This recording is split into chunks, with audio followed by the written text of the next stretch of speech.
tuduhan yang sebenarnya specifically memang ditujukan kepada kita sebenarnya. Ya secara umum juga sih dituduhkan kepada Muslim sih. Bahwa kita yang menganut atau memeluk ajaran Islam atau ketika kita menjadi Muslim itu artinya kita adalah antikristus. Antikristus. Apalagi kita yang dulunya merupakan seorang Kristen, kita Kristiani, kita lalu menjadi seorang Muslim. Wah, ini udah meninggalkan Yesus, gitu kan? Udah gitu. Yesus jadi antikristus. Jadi antikristus, gitu kan? Padahal mungkin. Assalamualaikum warahmatullahi wabarakatuh. Waalaikumsalam. Bismillahirrahmanirrahim. Alhamdulillahirrahmanirrahim. Alhamdulillah. Segala puji bagi Allah, Tuhan kita, Tuhan semesta alam. Salawat dan salam semoga tercurah bagi Nabi kita, Nabi Allah, Rasulullah Muhammad Sallallahu Alaihi Wasallam. Semoga tercurah bagi beliau serta bagi keluarganya dan para sahabatnya. Para saudara-saudari seiman. Wih, mantap, asik. Udah kayak Pak Ustadz tuh. Nih, terus. Lagi di bawah nih. Oh iya. Saudara-saudari seiman, kembali lagi bersama saya. Siapa namanya? Saya Coki, udah lama nggak ketemu. Ya. Ada kesempatan alhamdulillah bertemu dengan yang lagi ngetop nih. Ngetop. Yang lagi ngetop. Wah, bukan main nih. Ya. Ko Donditan, assalamualaikum. Waalaikumsalam warahmatullahi wabarakatuh. Tumben lu Cok. Kemana aja lu? Mentang-mentang udah punya anak kecil. Woi. Ya fokus kok. Alhamdulillah ya. Iya. Oh, ya. Udah berapa bulan sekarang anaknya? Alhamdulillah menuju 5 lah. 5 tahun apa 5 bulan? Menuju 5 bulan. Oh, baru 5 bulan. Pantesan jarang kesini. Iya, fokus. Sehat ya anaknya ya? Alhamdulillah. Gimana? Jadi gini kok. Gimana kabar? Udah ngobrol dari tadi baru nanya apa kabar. Alhamdulillah. Waduh, denger udah. Ngopi dulu kita. Ngopi, silakan ngopi. Ya udah, terus apa? Kau denger ini nih, udah ngisi di mana-mana nih. Alhamdulillah.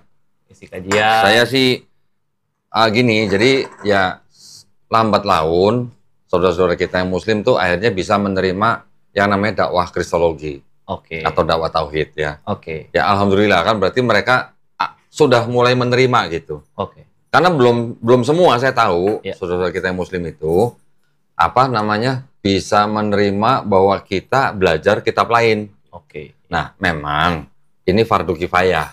Ya, jangan semua Muslim belajar kitab lain, nggak boleh. Tidak wajib. Tetap harus yang wajib adalah Quran. Jadi kalau yang mengenai Kristologi itu ya fardu kifayah aja. Kalau saudara yang melakukan ya sudah. Tapi kalau untuk umum ya hanya sekedar mengetahui boleh. Karena apa? Penting juga karena untuk mencegah upaya-upaya pemurtadan, gitu kan? Terus? Nah, udah makin ngetop ngisi di mana-mana selain belum ngetop lu lebay aja lu ngetop betul. Kan udah kajian di mana-mana di masjid-masjid udah banyak lah kabar itu. Terus di berbagai media besar lah ya. Yang podcaster ternama kita udah tahu. Belum semua lah. Undang ya kan. Ada tanggapan baru lagi nggak kok yang mungkin kan sebelum ini kan juga banyak tuh tanggapan dari mungkin teman-teman kita, saudara-saudara kita dari yang belum berislam. Sekarang kan udah makin terekspos nih, Kodondi. Ada lagi nggak yang paling banyak itu seragam gitu, tanggapannya seragam. Ngapain sih lu ngurusin agama orang lain gitu? Selalu begitu. Ya. Nah, mungkin yang ngasih tanggapan itu mungkin wawasannya kurang luas. Ya kan? Bahwa yang ngomongin agama lain kan bukan cuma kita doang. Dari kalangan Kristen juga banyak yang punya channel yang ngomongin agama orang lain, yang ngomongin agama Islam banyak kan? Iya sih. Banyak kan? Iya. Apa perlu saya sebutin channel-channelnya di sini? Kayaknya nggak perlu. Nggak usah ya. Satu itu. Kedua, saya dari dulu kan sudah berapa kali ngomong. Kita melakukan kajian ini, kita bikin konten ini, bukan kita kepo ngurusin orang lain, agama orang lain, bukan. Tetapi kan upaya pemurtadan itu masih ada. Dan masih banyak. Kelihatan nggak kelihatan, nyata nggak nyata, diakui nggak diakui, masih ada. Ya kan? Orang gua hampir tiap hari terima tamu di sini. Itu non-muslim ada? Banyak yang belum muslim, ada yang muslim, keluarganya ada yang mau murtad, pacaran, ada yang udah hamil, macam-macam lah gitu-gitulah. Subhanallah. Jadi yang gitu-gituan kan juga siapa yang bisa membantu kalau bukan orang yang kenal dengan agama di luar situ, yang sebelah itu maksudnya. Iya sih, betul sih. Kalau keluarga-keluarga yang misalnya anaknya mau murtad, kalau dia ke Pak Ustadz, ya Pak Ustadz itu paling bisa memberikan apa? Ilmu-ilmu tentang Islam. Iya. Tapi ilmu tentang Kristennya kan Pak Ustadz mungkin belum paham gitu kan. Nah, jadi ya pentingnya kristologi di situ. Gitu. Lagi pula kan di STT ada Islamologi. Oh, ada ya? Pakai nanya lagi tuh. Di STT ada Islamologi. Mereka boleh belajar Islamologi. Kenapa kita nggak boleh belajar kristologi? Berarti harusnya boleh dong. Wajib. Fardu kifayah. Fardu kifayah. Iya, bukan fardu ain lah. Oh, berarti masih ada ya tetap tanggapan-tanggapan miring ya, tanggapan negatif masih. Yang ngancam juga ada. Yang ngancam juga ada. Yang ngajakin berantem juga ada. Ngajakin berantem. Lu dianggap berarti Kodondi dianggap musuh nih?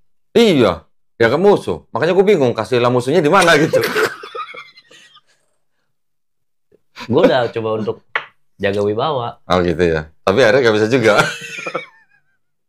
Lo kan ya kalau memang mereka nganggap saya musuh, kasihlah musuhnya di mana? Kok ngajakin berantem gitu? Kok ngancem-ngancem gitu? Udah gitu mending kalau nggak keluar kata-kata kotor. Oh, keluar kata-kata kotor juga? Kata-kata kotornya banyak. Nah kan di Bible juga ada ayat-ayatnya. Nggak boleh ada kata-kata kotor. Tapi mau ketunjukin? Nggak salah ya. Tapi kalau kata-kata binatang ada? Ya, bahkan ada yang lebih parah dari binatang lah. Kata-kata genital juga banyak. Itu sebenarnya di luar etika lah. Ginilah. Kita sebenarnya juga kita tidak perlu mengeneralisasi lah ya. Oke, ya. Orang-orang Kristen itu banyak yang orang-orang baik. Iya. Ya, banyak. Nyokap lu baik nggak? Baik banget. Baik banget pasti kan. Alhamdulillah. Keluarga besar saya juga baik. Iya. Keluarga besar yang lain juga, yang saya tahu juga banyak yang baik-baik. Jadi rata-rata kebanyakan orang-orang Kristen juga orang-orang baik. Cuman yang kita lakukan ini kan untuk menepis atau untuk membendung upaya pemurtatan. Karena upaya pemurtatan kan orang ada ayatnya. Iya, ada ya kan? jelas. Jadi ya yang kita lakukan ini ya untuk membentengi akidah umat Islam dari upaya-upaya pemurtatan itu. Jadi kalau yang panas, yang curhat banyak. Tapi kan sebenarnya kalau secara etika boleh aja dong kita ya berkontak ya, berkomunikasi antar umat beragama ya. Ya boleh, orang customer gue juga masih Kristen semua. Iya, maksudnya. Dan gak ada masalah. Apakah ketika berkomunikasi saling ngobrol antar berbeda lintas agama harus dengan kata-kata yang kasar? Apakah harus seperti itu ya? Kalau kita di Islam kan diajarin kan harus berdebat dengan cara yang paling baik. Wah, ada tuh dalilnya. Ada kan ayatnya kan? Ada. Kalau berdebat dengan cara yang paling baik, boleh nggak ada kata-kata kotor? Nggak boleh, ya, jelas. Boleh. Itu. Nah, kenapa mereka yang punya ajaran kasihlah musuhmu malah mengeluarkan kata-kata kotor? Berarti mereka nggak tahu ayat-ayat di Bible tuh gimana. Mungkin beberapa saudara kita ada yang belum membaca Bible. Terlalu semangat lah ya gitu. Ya, terlalu semangat. Terlalu semangat membela agamanya. Sampai nggak tahu kitabnya gitu. Banyak yang begitu, banyak. Ya, saudara kita yang Muslim juga mungkin ada yang kelewat batas juga mungkin ada. Ya, itu kita juga nggak benarkan. Biar bagaimanapun, mau Kristen, mau Islam, mau Buddha, Konghucu, Hindu, semua adalah saudara sebangsa setanah air. Ya, betul. Ya. Kalau di dalam rangka apologetika, ya masing-masing harus paham sesuai dengan posisi masing-masing. Ya. Kalau memang di dalam agamanya salah satu agama tertentu yang masih melakukan upaya pemurtatan dengan atau yang ditujukan kepada orang-orang yang sudah beragama, berarti ada sekelompok orang yang sedang melanggar aturan pemerintah. Gitu aja. Ya. Kan ada SKB nomor 1, ada 79. Nah, gitu. Jadi ya menurut gue ya biasa-biasa aja lah. Berarti kalau orang-orang yang mencaci gue, yang menghina gue, itu berarti orang-orang yang belum tahu konteks secara utuh gitu lah.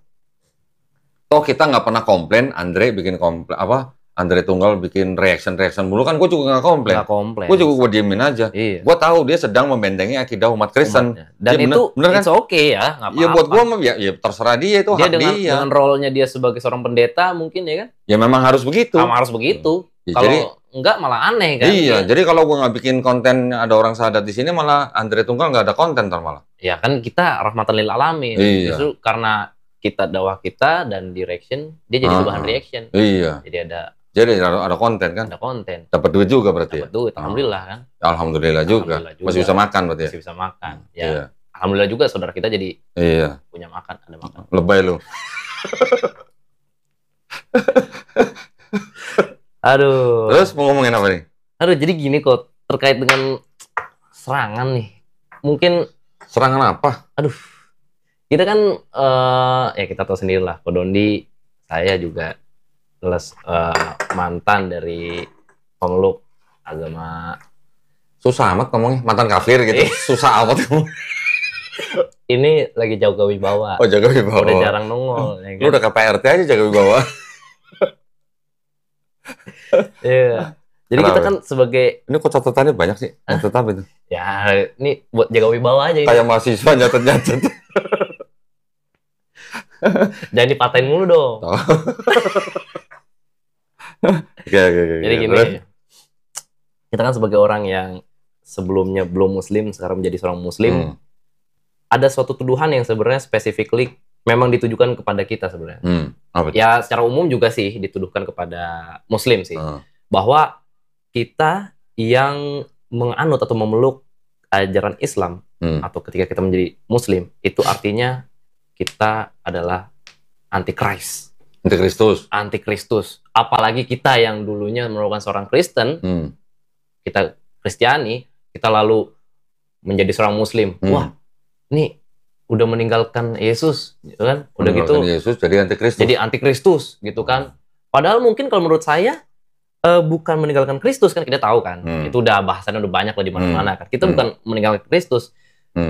Cuma karena kita tidak beriman atau tidak menganggap Yesus adalah Allah, adalah Tuhan, kita semata-mata langsung dicap antikristus gitu loh. Itu gimana kok menurut Ko Dondi? Nah sekarang kalau antikristus berarti kan Kristus itu artinya apa? Kristus itu the anointed one kalau bahasa Inggris. Yang diurapi. Ya kan? Iya. Kristus artinya kan Mesias. Ya, betul. Mesias, betul. Al-Masih bukan? Al-Masih. Kristus sama dengan Al-Masih bukan? Betul. Kristus itu kan bahasa Yunaninya kan Kristos. Kristos adalah Mesias atau yang diurapi atau Al-Masih, ya kan? Ya. Pertanyaan gue nih, Kristos itu sama dengan Theos nggak? Oh beda, nggak ada, sebenarnya jauh banget. Kalau Kristos itu bukan Theos kan? Bukan.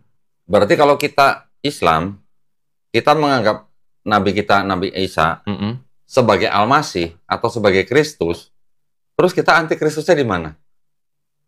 Antikristusnya? Nah kan kita bahkan di Quran kan disebutkan Nabi Isa Al-Masih. Al-Masih itu Kristus. Iya. Terus kita bisa disebut antikristus tuh artinya di mana? Orang kita nyebut Isa aja dengan Al-Masih. Ya gitu. Makanya baca Bible kok. Baca Bible. Nih Ko Dondi kurang urapan. Gue nggak bisa tahan. Belum dijamah Roh Kudus maksudnya? Iya. Ko Dondi mungkin belum dijamah Roh Kudus. Dan gitu ketika membaca Bible tidak dengan itu naungan Roh Kudus. Coba dibuka kok 1 Yohanes 4 ayat 1 sampai 6. Lu yang bacain bukan gua. Kan gini sebelum kita bukanya. Kristus sama dengan kan yang diurapi atau apa namanya? Al-Masih. Ya. Kristus tidak sama dengan Theos. Ya, betul. Kristus itu manusia. Iya. Bukan Tuhan kan? Bukan. Nah, kita menganggap Nabi Isa Al-Masih sebagai manusia, bukan Tuhan, bukan Allah. Oke. Aku kita yang disebut antikristus gimana? Nah, enggak, pokoknya Kristen, baca dulu firmannya. Ya, sebentar. Kristen menganggap Yesus Tuhan. God. Tuhan. Kristen menganggap Yesus sebagai Kristus dan Tuhan. Ya. Kristus dan Theos. Ya, betul. Berarti Kristos buat Kristen artinya Yesus itu juga Theos. Ya. Sedangkan kita tahu artinya Kristos bukan Theos. Berarti kalau begitu yang antikristus yang mana? Kristen apa Islam? Belum bisa ngomong. Paham maksudnya? Iya, paham. Coba kita buka ayatnya. Dari apa? Ya, mungkin kita harus 1 Yohanes membaca firman supaya diterangi. Emang ini firman? Jangan begitu dong. Coba kita baca dulu. Lu yang baca deh. Kita baca sama-sama. Ayat 1 sampai, ya mau sampai 6 juga boleh. Ya. Ini judul perikopnya, Roh Allah dan Roh Antikristus. Ya. Ayat 1, saudara-saudaraku yang kekasih, janganlah percaya akan setiap roh. Tetapi ujilah roh-roh itu. Apakah mereka berasal dari Allah? Sebab banyak nabi palsu yang telah muncul dan pergi ke seluruh dunia. Demikianlah kita mengenal roh Allah. Setiap roh yang mengaku bahwa Yesus Kristus telah datang sebagai manusia berasal dari Allah. Dan setiap roh yang tidak mengaku Yesus tidak berasal dari Allah. Roh itu adalah roh antikristus, dan tentang dia telah kamu dengar bahwa ia akan datang. Dan sekarang ini ia sudah ada di dalam dunia. Kamu berasal dari Allah, anak-anakku, dan kamu telah mengalahkan nabi-nabi palsu itu. Sebab roh yang ada di dalam kamu lebih besar daripada roh yang ada di dalam dunia. Mereka berasal dari dunia, sebab itu mereka berbicara tentang hal-hal duniawi. Dan dunia mendengarkan mereka. Kami berasal dari Allah. Barang siapa mengenal Allah, ia mendengarkan kami. Barang siapa tidak berasal dari Allah, ia tidak mendengarkan kami. Itulah tandanya roh kebenaran dan roh yang menyesatkan. Oke, kita lihat nih ya dari ayat 1 nih. Oke. Saya nggak berusaha menafsirkan. Oke. Saya juga tahu atau paham tafsir Kristen bagaimana. Oke. Sekarang yang kita lihat di sini. Saudara-saudaraku yang kekasih, janganlah percaya akan setiap roh. Tetapi ujilah roh-roh itu, apakah mereka berasal dari Allah. Sebab banyak apa nih? Nabi-nabi palsu yang telah muncul dan pergi ke seluruh dunia. Iya. Jadi kata roh di sini, itu artinya juga bisa nabi kan? Ya. Betul kan? Bisa. Karena disuruh ujilah roh-roh itu. Di sini ada lagi, sebab banyak nabi-nabi palsu yang telah muncul dan pergi ke seluruh dunia. Poinnya pertama ya. Jadi roh itu juga artinya bisa nabi. Iya. Demikianlah kita mengenal roh Allah. Setiap roh yang mengaku bahwa Yesus Kristus telah datang sebagai manusia berasal dari Allah. Berarti setiap nabi dong? Bisa dong? Bisa. Setiap nabi yang mengaku bahwa Yesus telah datang sebagai manusia berasal dari Allah. Iya. Karena nabi kan ada roh. Iya. Ada roh. Sekarang Nabi Muhammad SAW menerima wahyu yang menceritakan tentang Nabi Isa Al-Masih di dalam Quran. Nabi Isa Al-Masih itu sebagai manusia atau sebagai Tuhan? Nabi Muhammad mengabarkan bahwa Nabi Isa Al-Masih itu adalah seorang manusia, pure. Manusia? Manusia. Hamba Allah kan? Hamba Allah. Bukan Tuhan kan? Bukan Tuhan. Balik lagi ayatnya. Setiap roh yang mengaku bahwa Yesus Kristus telah datang sebagai manusia berasal dari Allah. Nabi Muhammad SAW mengabarkan, menceritakan wahyu yang diterima, yaitu bahwa Nabi Isa Al-Masih sebagai hamba Allah. Hamba Allah. Berarti bukan Allah kan? Bukan Allah. Sebagai manusia kan? Manusia. Berarti berasal dari Allah nggak? Berasal. Berasal dari Allah. Berarti Nabi Muhammad ya benar-benar yang valid. Sekarang ayat-ayatnya yang di dalam PB, terutama yang di Perjanjian Baru, yang dianggap sebagai tulisan Paulus, yang walaupun penerjemahannya tidak konsisten, ya khususnya contoh misalnya di Roma 9 ayat 5, terus kemudian 2 Petrus 1 ayat 1 kalau nggak salah.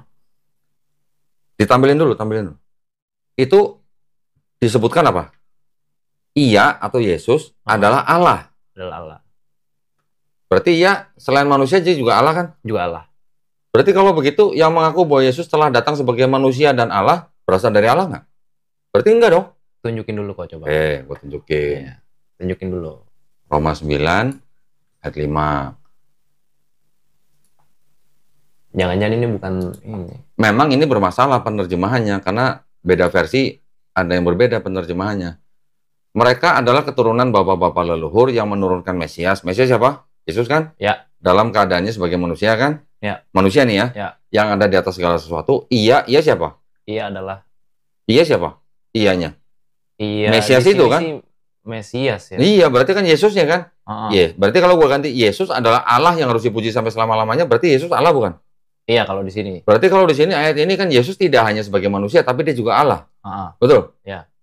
Berarti kalau begini bertentangan nggak tadi yang sama 1 Yohanes 4 ayat 1? Bertentangan ini. 1 Yohanes 4 ayat 1. Iya. Kita balik lagi. 1 Yohanes 4 ayat 1. 1:6. 4 ayat 2 ya berarti ya? Iya. Nah.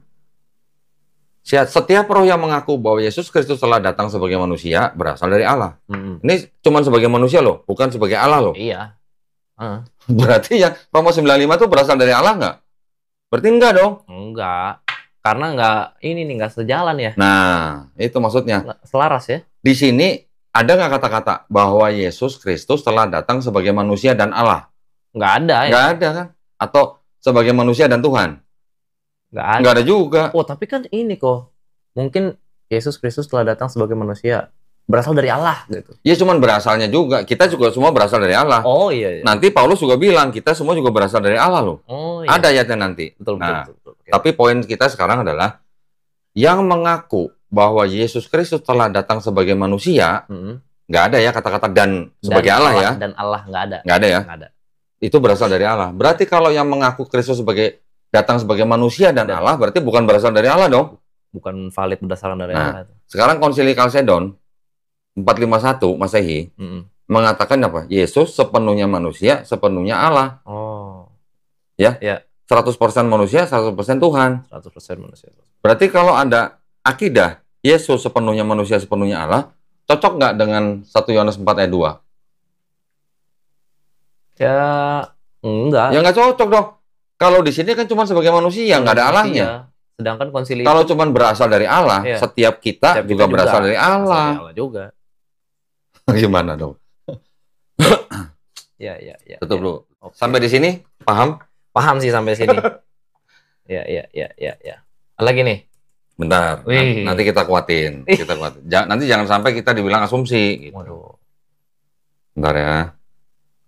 Di tulisan-tulisan Paulus, kita juga disebut berasal dari Allah. Wah, coba buktinya mana? Bentar.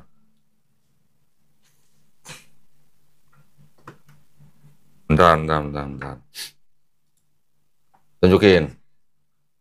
Sebab sama seperti perempuan berasal dari laki-laki, demikian pula laki-laki dilahirkan oleh perempuan, dan segala sesuatu apa itu? Berasal dari Allah. Nah, kita berasal dari Allah nggak? Menurut 1 Korintus 11. Menurut 1 Korintus semua 11, manusia berarti berasal dari Allah. Berasal dari Allah, ya. Betul. Yesus juga berasal dari Allah. Termasuk Yesus. Ya. Gua asumsi nggak berarti? Enggak. Ada ayatnya kan? Ada. Iya, betul. Nah, berarti kalau begitu kita kembaliin lagi. Karena Kristen menganggap Yesus tidak hanya sebagai manusia, tetapi juga sebagai Tuhan. Islam menganggap Yesus atau Nabi Isa Al-Masih hanya sebagai Al-Masih atau manusia. Berarti yang antikristus siapa? Gitu aja. Yang bukan Islam sih. Ya bukan Islam yang jelas. Berarti anggapan bahwa Islam itu atau seorang Muslim itu adalah antikris salah ya? Kecuali kalau mungkin kalimatnya begini, apa ya? Antikristos dan teos gitu. Baru kita antikristos dan teos. Tapi kalau cuma antikristos doang, kita tidak antikristos. Kita tetap menganggap Yesus, kita beriman bahwa Yesus adalah Kristus. Iya, justru kita beriman bahwa Yesus adalah Kristus. Tetapi Kristusnya ya nggak ada kan Kristus sebagai teos. Iya. Nggak ada Kristus sama dengan teos. Ya sebenarnya sesuai aja dengan apa adanya aja dengan role dan jabatan beliau gitu kan. Sedangkan Kristen menganggap Yesus sebagai Kristos dan teos. Double job. Waduh. Duenatur. Gitu bedanya. Tolong dipikirin baik-baik deh. Siapa yang antikristos kalau begitu? Siapa ya? Lu ya dong. Ya. Make sense nggak? Make sense. Lu jangan bilang make sense karena lu Muslim lu. Oh enggak. Ya. Enggak. Ini kita dari teksnya aja. Iya, dari teks. Kita nggak menganggap kok Isa sebagai teos. Enggak. Berarti kita kan nggak antikristos. Enggak. Justru kita kan, ya emang kita tuh sebagai seorang Muslim memang sudah sepatutnya beriman pada Yesus atau Isa. Kita tidak bisa disebut sebagai Muslim kalau kita tidak beriman kepada nabi-nabi sebelum Nabi Muhammad SAW. Iya. Betul kan? Makanya. Termasuk Nabi Isa Al-Masih. Makanya ketika saya dapat ada narasi, dasar jadi antikristus. Hah? Dari mana? Dari mana? Antikristus. Nah itu. Kita balik lagi ke 1 Yohanes tadi. Kan jelas. Kita nggak mengada-ngada. Iya. Nah, berarti kalau begitu, kalau dianggap Paulus menganggap Yesus sebagai teos, berarti Paulus antikristos nggak? Bisa dibilang sih antikristos. Antikristos. Terserah. Dari tadi yang Roma 9 ayat 5, kalau memang terjemahan yang mau dipakai yang seperti itu, di mana di situ kalimatnya Paulus menganggap Yesus sebagai teos, berarti dengan kata lain, Paulus antikristos. Iya. Karena Paulus tidak menganggap Yesus hanya sebagai Kristus, tapi juga sebagai teos. Karena apa yang dikabarkan oleh Yesus, apa yang diperkenalkan, dia memperkenalkan dirinya ya hanya sebagai manusia gitu loh. Kalau misalnya ada pembelokan atau penambahan itu kan berarti artinya kontra dengan beliau Yesus sendiri kan? Sebentar. Gue cariin lagi nih ya. Keluar lagi nih. Kemarin apa sih? 1 Petrus atau 2 Petrus ya? Tentang apa? Ya itu sama aja kayak apa? Paulus menganggap Yesus sebagai Theos.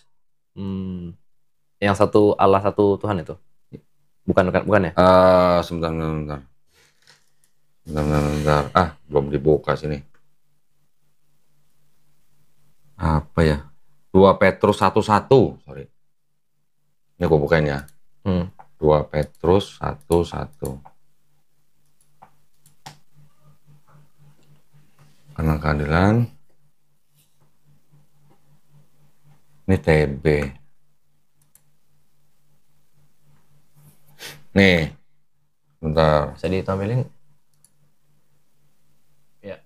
Dari Simon Petrus, hamba dan Rasul Yesus Kristus, kepada mereka yang bersama-sama dengan kami memperoleh iman oleh karena keadilan Allah dan Juru Selamat kita, Yesus Kristus. Kalau ngelihat begini, yang digarisbawain, keadilan Allah dan Juru Selamat kita, Yesus Kristus, berarti Yesus Kristus adalah Allah dan Juru Selamat kan? Berarti di sini kan dianggapnya Yesus sebagai Allah kan? Kalau yang KJV kan ini, God and our Savior, ya kan? Coba, ini lihat terjemahan lain nih. NLT, New Living Translation. This faith was given to you because of the justice and fairness of Jesus Christ, our God and Savior. Iya. Berarti Yesus adalah God and Savior. NIV. To those who through the righteousness of our God and Savior Jesus Christ. Berarti di sini Jesus Christ adalah God and Savior kan? Coba lihat. Ini NAB. NABRE. New American Bible Revised Edition. Baca nih. May grace and peace be yours in abundance through knowledge of God and of our Lord. Jadi di sini ada God, ada of God, and of Jesus Christ, our Lord. Beda nggak sama yang tadi? Beda dong ini. Hah? Beda nggak? Beda. Berarti kalau di sini ada pemisahan ya? Ada dua entitas ya di sini ya? Di sini ada knowledge of God, berarti ya Tuhan, Allah. And knowledge of Jesus. Diterjemahkan oleh Kristen kan Allah tuh, God tuh. Jesus-nya our Lord, ada of Jesus-nya. Berarti ada of God dan ada of Jesus. Berarti knowledge of God and knowledge of Jesus our Lord. Beda kan? Berarti di sini Jesus-nya God bukan? Bukan. Lord. Tahu bedanya? Tahu. Hendritan gua kasih ini, buang gitu. Tapi kitab suci dibuang ya? Harus dibuang. Kitab suci harus dibuang. Kalau yang nggak sesuai dengan Hendritan dibuang, harus dibuang. Waduh.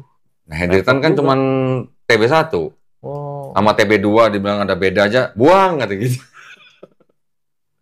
Bisa bedain ya? Ya, bisa. Ini yang di sini, tampilin lagi. Kita pastiin dulu. Di sini ada God, Jesus Christ, our God and Savior. Di sini ada di bawahnya NIV ada God and Savior Jesus Christ. Yang di sini NABRE atau NABRE, God and of Jesus our Lord. Beda ya? Ya. Ada footnote tuh di bawahnya tuh. Simon Peter on the authorship of 2 Peter, see introduction on the spelling here of the Hebrew name Simon. Confirm Acts 15:14. The greeting is especially similar to those in 1 Peter and Jude. The words translated our God and Savior Jesus Christ could also be rendered our God and Savior Jesus Christ. Confirm 2 Peter 1 verse 11, chapter 2 verse 20, chapter 3 verse 2 and 18. Chapter 18. Itu ada ininya. Jadi kalau dianggap saya berasumsi, di bawah tuh ada linknya. Coba itu kotaknya digeser dikit biar pemirsa kalau mau yang ngecek. Nah, itu ya. Untuk ngecek yang di bawahnya ada link tuh. Ada footnote seperti ini. Jadi ada penerjemahan yang lain daripada yang NABRE. NABRE itu adalah New American Bible Revised Edition. American Bible. Oke. Jadi, ini sih mungkin udah kajian lain lah. Nah, ini menarik nih. Ini menariknya gini. Kalau di sini kan ada kata God nih. Iya. Ya. Di sini juga ada kata God kan? God, ya. Di sini ada kata God kan? Iya. Di yang bahasa Indonesia juga ada kata Allah kan nih. Ya. Allah dan Juru Selamat Yesus Kristus. Kalau Allah dan God bahasa Inggris itu diterjemahkan dari kata apa Yunaninya? Allah, Theos. Ya kan? Theos ya? Theos, ya. Gue punya teman baik. Teman baik gue lu tau kan? Siapa? Codex Sinaiticus. Codex Sinaiticus. Lihat di sini. Ada kata Theo ya? Oh iya. Theo ini yang diterjemahkan ke dalam bahasa Indonesia, yang TB kan menjadi Allah. Allah. Ya, dalam bahasa Inggris jadi God kan. Jangan tampilin dulu. Oh, lagi nge-freeze.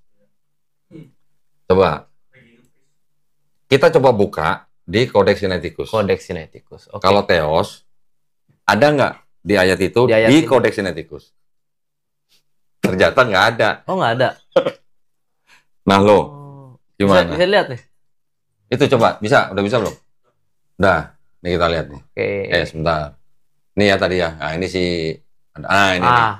Codex Sinaiticus. Lihat di sini. Ini ada ayatnya ya, 2 Peter chapter 1 verse 1 kan. Di sini ada kotak yang saya tandain nih. Ini adalah ayat 2 Petrus pasal 1 ayat 1. 2 Petrus pasal 1 ayat 1 betul. Di sini kan harusnya ada kata Theos kan? Ada harusnya. Mana?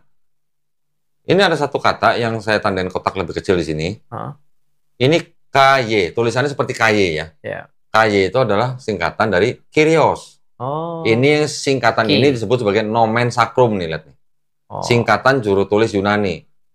KY itu singkatan dari kata Kyrios. Oh. Kalau Kyrios ke bahasa Inggris jadi apa? Lord, bukan God. Nah. Waduh. Terus kenapa di sini bisa ada Allah, ada God? Di sini ada kata Allah. Di sini ada kata God. Dari mana God-nya? Oh, berarti aslinya itu adalah Lord and Savior ya? Iya. Berarti yang Nabre pun sebenarnya nggak terlalu bagus ya? Nggak terlalu... Ya, dia... Mungkin dia sudah mengikuti terjemahan-terjemahan yang terakhir. Mungkin dari Textus Receptus. Tapi kalau Codex Sinaiticus kan kita tahu sendiri. Itu adalah naskah yang paling tua yang bisa disimpan manusia sampai saat ini.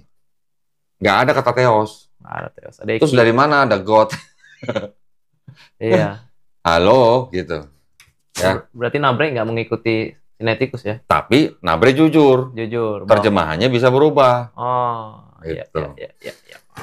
Jadi, apakah betul Paulus menganggap Yesus sebagai Theos? Sebenarnya sih kalau berdasarkan Codex Sinaiticus tidak. Gitu. Karena tidak ada kata Theosnya. Dia ngepel Lord. So, kumaha, gampang. Balik lagi berarti, ya. Berarti Paulus sebenarnya tidak menganggap Yesus sebagai Theos. Theos bukan. Oke. Kristen menganggap Yesus sebagai apa? Kristos dan Theos. Ya, kita lihat tadi terjemahannya kan. Islam hanya menganggap Isa atau Yesus hanya sebagai Kristos, bukan Theos. Kalau begitu, yang antikristos yang mana? Waduh. Nah, ini agak berat nih. Paham kan maksudnya? Iya, paham. Kalau mengarah kemana? Iya, saya sih nggak bilang apa namanya umat Kristen nggak ada yang tahu masalah hal ini. Iya. Mereka pasti tahu. Kalau yang akademis pasti tahu, ya. Dan banyak juga orang Kristen yang tahu Codex Sinaiticus. Banyak, pastilah harus tahu lah. Harus tahu dong. Tahu. Kalau apologet harus tahu. Harus tahu. Sekarang buka Codex Sinaiticus. Tinggal buka 2 Petrus pasal 1 ayat 1. Ada nggak kata Theos? Gitu aja. Mantap. Terjawab nggak? Terjawab.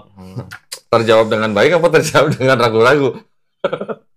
Alhamdulillah terjawab nih.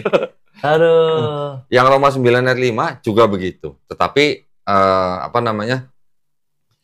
Penerjemahannya ditilik dari gaya bahasanya Paulus itu dari semua surat-surat Paulus ternyata tidak seperti itu maksud Paulus. Nah, itu udah ada kajiannya sendiri lah. Saya udah kasih di kuliah.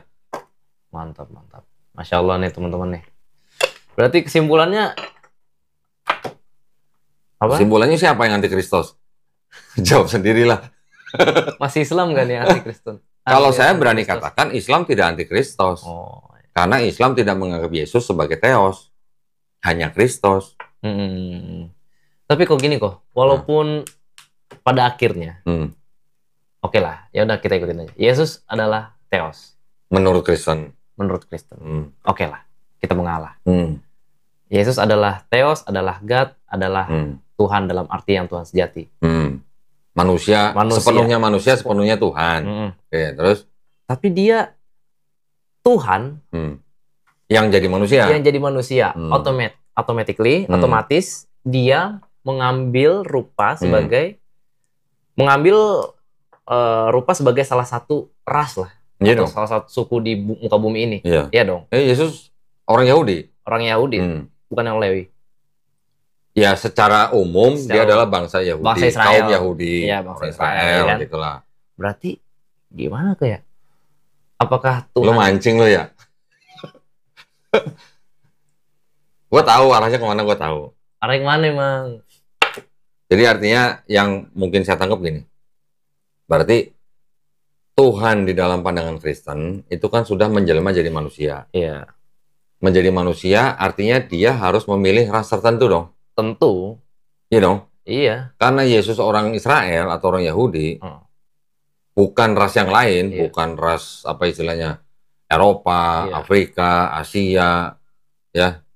Berarti kan apa kalau gitu? Berarti ada pembedaan ras dong.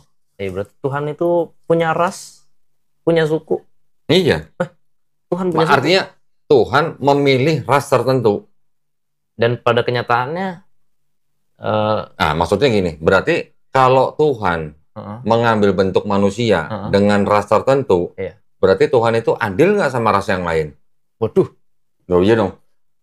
Kan Muhammad Ali keluar dari Kristen karena dia bertanya kepada ibunya, "Ibu, kenapa Yesus kulit putih, mata biru?"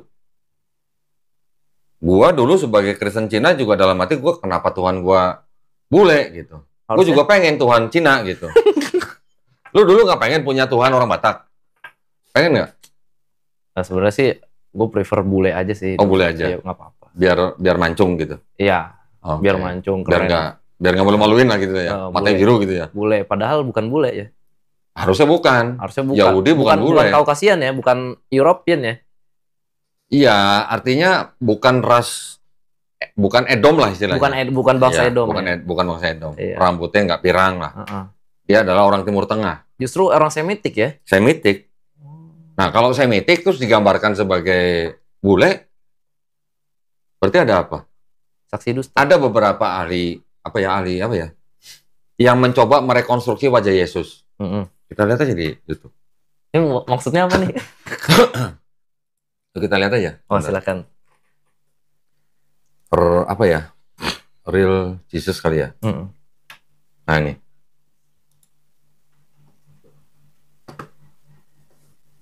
Coba tampilin. Nih, ada yang mencoba merekonstruksi wajah Yesus. Begini. Ini bukan saya loh ya, ini saintis loh. Yang mencoba merekonstruksi wajah Yesus loh. Ini tulisannya scientists have recreated. Recreated. Using Semit. Coba kita lihat. Is this the real face of Jesus? Forensic expert use ancient Semit skulls to reveal what Christ may have looked like. Jadi ahli-ahli forensik menggunakan tengkorak-tengkorak bangsa Semit untuk mengungkapkan bagaimana Kristus asli gitu loh. Nah, seperti ini. Kayak ya ini memang kelihatan orang Timur Tengah. Ini website Muslim kali nih. Website Muslim. Apa tuh? Mail online. dailymail.co.uk. Ya. Oh. Terus kalau kita lihat, misalnya nih, kita nggak usah pakai real dah. Apa namanya? Jesus saja. Nah, kita lihat. Kan lain-lain tuh mukanya, beda-beda. Iya, lain-lain. Yang kebanyakan dilihat sama kita kan mukanya muka-muka bule. Iya, European, iya. Atau apa ya? Jesus face. Oh, ini mah yang balik lagi tadi ya. Enggak, yang kan ada muka-muka yang dari seluruh dunia tuh. Jesus faces kalau coba kok. Ini ya. Coba. Ada yang itu. Nah, Itu kan beda-beda kan? Yang paling bawah tuh. Iya. Belum ini. Wah iya nih. Ini juga beda-beda nih. Ada yang itu rambutnya. Oke, ada juga yang begini. Nah, jadi yang mana yang sebenarnya muka Yesus? Kan gitu. Lagi pula, tahu nggak yang ini? Sebentar. Kita lihat nih, Caesar Borgia apa ya? Oh, Cesare Borgia. Cesare Borgia. Nah, ini lihat nih. Wah. Ini adalah orang asli, namanya Cesare Borgia, anak seorang paus. Anak haram, sorry. Apa? Anak haramnya paus. Anak seorang paus? Anak haram seorang paus. Paus punya anak? Iya. Anak haram kan gue bilang tadi, anak haram. Waduh. Pope Alexander keberapa ya? Ke-7 apa ke-8 gitu, gue lupa. Bentar. Pausnya legal, maksudnya asli enggak? Bentar. Cesare Borgia. Anak Pope Alexander berapa ya? Alexander 6 tuh. Oh, Pope Alexander. Son of Pope Alexander VI, the Sixth. Paus ya? Alexander ke-6. Ini yang pertama kali menjadi model untuk lukisan Yesus. Berarti anak seorang paus ya? Ya. Paus Alexander ke-6. Paus yang bernama Alexander ke-6 mempunyai anak yang wajahnya itu dijadikan inspirasi. Model untuk lukisan Yesus. Nah, Caesar Borgia ini adalah seorang LGBT. Hah? Kok lu hanya begitu amat sih? Bapaknya kan paus. Anaknya LGBT. Emang nggak boleh? Lu orang paus aja boleh punya anak, gimana? Paus kan nggak boleh punya anak. Paus kan harusnya selibat. Kan tidak boleh itu. Kan gue bilang tadi, makanya anak haram. Ya. Nah, jadi kembali lagi ke masalah itu. Berarti Tuhan sudah mengambil bentuk ras tertentu. Berarti kalau begitu, bisa nggak dikatakan apakah Tuhan yang mengambil ras tertentu itu rasis? Karena dia mengambil bentuk ras tertentu. Dia memilih salah satu ya. Kenapa nggak adil ya? Berarti buat ras yang lain bagaimana gitu? Bagaimana perasaan orang Kristen Cina? Ya mungkin kalau saya, atau perasaan orang Kristen Batak ya mungkin kalau saya secara pribadi nggak tersinggung. Kita nggak tahu kan yang lain. Mungkin ada yang tersinggung. Muhammad Ali keluar dari Kristen karena dia nggak terima Tuhannya bule. Gitu. Iya. Gimana? Ya begitulah.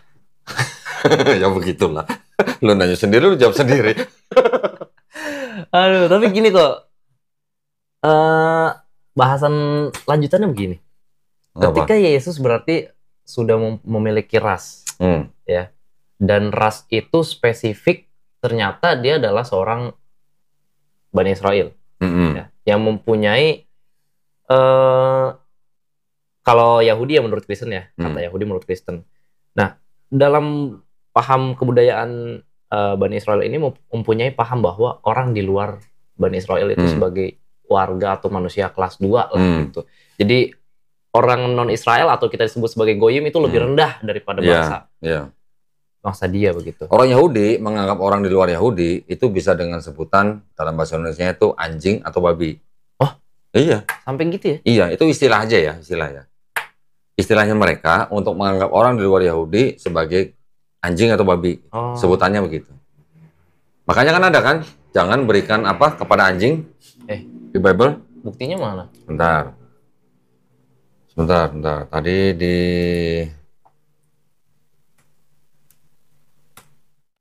nih. Jangan kamu memberikan barang yang kudus kepada anjing dan jangan kamu melemparkan mutiaramu kepada babi supaya jangan diinjak-injaknya dengan kakinya lalu ia berbalik mengoyak kamu. Ini kan maksudnya kepada anjing dan babi, ini bukan literal kasih ke binatang anjing, bukan. Oh iya. Ini adalah kiasan untuk bangsa di luar Israel. Untuk goyim ya. Goyim, bilangnya goyim. Ya. Berarti kalau gini gimana? Tapi kan ini mungkin secara umum aja ini secara umum bangsa Israel aja yang mengatakan ini. Kan kita Yesus karena kan mereka merasa sebagai bangsa pilihan. Iya, tapi kalau Yesus apakah juga seperti itu? Apa menganggap yang lain sebagai? Ada kan ayat yang begini. Bentar. Tidak patut mengambil roti yang disediakan bagi anak-anak dan melemparkannya kepada anjing. Ini dianggap perkataan Yesus. Oh iya, red letter ya? Hah? Tetapi Yesus menjawab, Matius 15:26, tidak patut mengambil roti yang disediakan bagi anak-anak dan melemparkannya kepada anjing. Ini kita nggak bilang literal ya, ini pasti harfiah nih. Jadi yang dimaksud anjing di sini ada orang di luar bangsa Israel. Ya dong. Jadi ini ceritanya gimana sih? Kok mungkin ada teman-teman kita? Iya, kalau kita baca di atas, kan perikopnya ini kan ada seorang perempuan Kanaan yang anaknya sakit, kerasukan setan tuh. Iya. Ya. Ketika Yesus pergi dari situ, menyingkir ke daerah Tirus dan Sidon, maka datanglah seorang perempuan Kanaan dari daerah itu dan berseru, kasihanilah aku ya Tuhan, anak Daud, karena anakku perempuan kerasukan setan dan sangat menderita. Tetapi Yesus sama sekali tidak menjawabnya, lalu murid-muridnya datang dan meminta kepadanya, suruhlah ia pergi, ia mengikuti kita dengan berteriak-teriak. Jawab Yesus apa? Aku diutus hanya kepada domba-domba yang hilang dari umat Israel. Tetapi perempuan itu mendekat dan menyembah dia sambil berkata, Tuhan tolonglah aku. Tetapi Yesus menjawab, tidak patut mengambil roti yang disediakan bagi anak-anak dan melemparkannya kepada anjing. Kata perempuan itu, benar Tuhan, namun anjing itu makan remah-remah yang jatuh dari meja tuannya. Maka Yesus menjawab dan berkata kepadanya, hai ibu, besar imanmu, maka jadilah kepadamu seperti yang kau kehendaki, dan seketika itu juga anaknya sembuh. Jadi ini sedang menceritakan orang di luar bangsa Israel atau perempuan Kanaan yang beriman, meminta kepada Yesus untuk menyembuhkan anak perempuannya. Gitu kan? Yesus bilang, aku diutus hanya kepada domba-domba yang hilang dari umat Israel. Tidak patut mengambil roti yang disediakan bagi anak-anak dan melemparkannya kepada anjing. Maksudnya di sini adalah tidak patut mengambil roti. Roti itu artinya bisa dijadikan ajaran lah ya. Ajaran kepada anak-anak, maksudnya anak-anak siapa? Bangsa Israel. Dan melemparkannya kepada anjing, maksudnya bangsa di luar bangsa Israel gitu. Ya walaupun di sini akhirnya perempuan Kanaan itu tetap ngotot dan menerima, yang mengatakan benar Tuhan, namun anjing itu maksudnya ibu itu sebagai bangsa di luar Israel makan remah-remah yang jatuh dari meja tuannya. Berarti ibu ini juga mengaku bahwa dia adalah memang dianggap dengan istilah anjing karena sebagai bangsa di luar bangsa Israel. Berarti Yesus dan ibu ini sama bahwa Yesus itu memang diperuntukkan bukan untuk bangsa non-Israel. Iya. Mereka sama-sama tahu ya padahal ya. Harusnya begitu ya kalau baca narasinya ya. Ya entah kalau ini karangan doang kan kita nggak tahu. Bisa dipelajarin lah. Nah, tapi kan Matius kan memang juga sudah jelas bahwa yang nulis bukan orang bernama Matius. Bukan orang yang pernah ketemu Yesus. Kalau menurut ahli-ahli perjanjian baru, bukan menurut saya. Menurut 5 Gospel juga, semua perkataan yang dianggap sebagai perkataan Yesus di 4 Gospel cuma 18%. Berarti kan? Sebenarnya kalau, terlepas dari itulah Pak ya. Ya gini, ada juga gini. Memang ada juga anggapan dari teman-teman Islam yang menganggap bahwa ayat ini menunjukkan bahwa Yesus rasis. Ya, di sini. Karena Yesus menganggap dia diutus hanya kepada satu bangsa saja dan bukan untuk bangsa lain. Oke. Tetapi kan akhirnya sama Kristen kan dipahami menurut Kristen nih bahwa Yesus diutus ke bangsa Israel hanya untuk tahap awal. Jadi ada tahapan-tahapan nih. Pertama untuk bangsa Israel. Kemudian ketika murid-murid mulai awal penginjilan masih dikasih batasan. Jangan menyimpang ke negeri sampai ke Samaria. Matius 10 ayat 5-6. Lu apa lu? Udah nyatet ya? Iya nyatet. Baru kemudian tahapan berikutnya dikatakan bahwa Yesus juga diutus untuk semua bangsa. Karena kan ada ayatnya Matius 28:19. Karena itu pergilah. Jadikanlah semua bangsa muridku. Muridku kan berarti murid Yesus. Baptislah mereka dalam nama Bapa dan Putra dan Roh Kudus. Tapi tadi katanya dicegah untuk itu. Ya itu kan katanya bertahap katanya. Jadi tahap awal untuk bangsa Israel, tahap kedua penginjilan tapi nggak sampai Samaria, tahap terakhirnya baru untuk seluruh bangsa. Gitu. Ternyata diralat ya? Bertahap, jadi upgrade gitu. Upgrade. Berubah lah gitu, perintahnya berubah. Atau pesannya berubah. Awal untuk bangsa Israel, kemudian untuk menginjilkan tapi masih dibatasi tidak sampai ke negeri Samaria. Ketiga baru untuk semua bangsa di dunia gitu. Terus di Matius 15:24 ketika Yesus ngomong aku diutus hanya kepada domba-domba yang hilang dari umat Israel itu dianggap sebagai tahapan penginjilan yang sementara gitu. Dari mana? Itu menurut orang Kristen begitu. Menurut ahli-ahli Kristen ngomongnya begitu. Dasarnya apa? Padahal kan teologi mereka. Oh, teologi.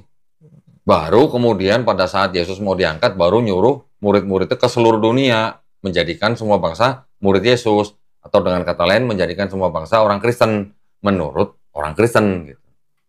Itu benar tuh ayat itu. Ternyata Matius 28:19 ayat sisipan. Dan tahu dari mana? Kita buka aja. Oh, kayak gini nih ngerinya asumsi. Bentar. Teman-teman. Jadi kita terbiasa di sini teman-teman untuk membuktikan apa yang kita ucapkan gitu loh. Jadi semuanya yang kita sampaikan di sini itu ilmiah gitu. Ada bukti tertulisnya. Gitu. Coba kok. Ini gua kecilin dulu. Banyak sekali itu komen-komen yang mengatakan bahwa itu adalah ayat sisipan. Coba tampilin. Yang disebut dengan Great Commission atau amanat agung yang menjadi baptizing them in the name of the Father and of the Son and of the Holy Ghost is not scriptural. Please ya? Tunggu sebentar. Atau yang pertama kita tunjukin ini dulu deh. Ya boleh, ada bukti dari bukunya. Ini. Wah. Ini ada sebuah buku Gospel Matius dalam bahasa Ibrani. Oh. Ini yang dipercaya disimpan oleh Shem Tov. Rabi Yahudi. Bukan Rabi ya. Apa ya namanya?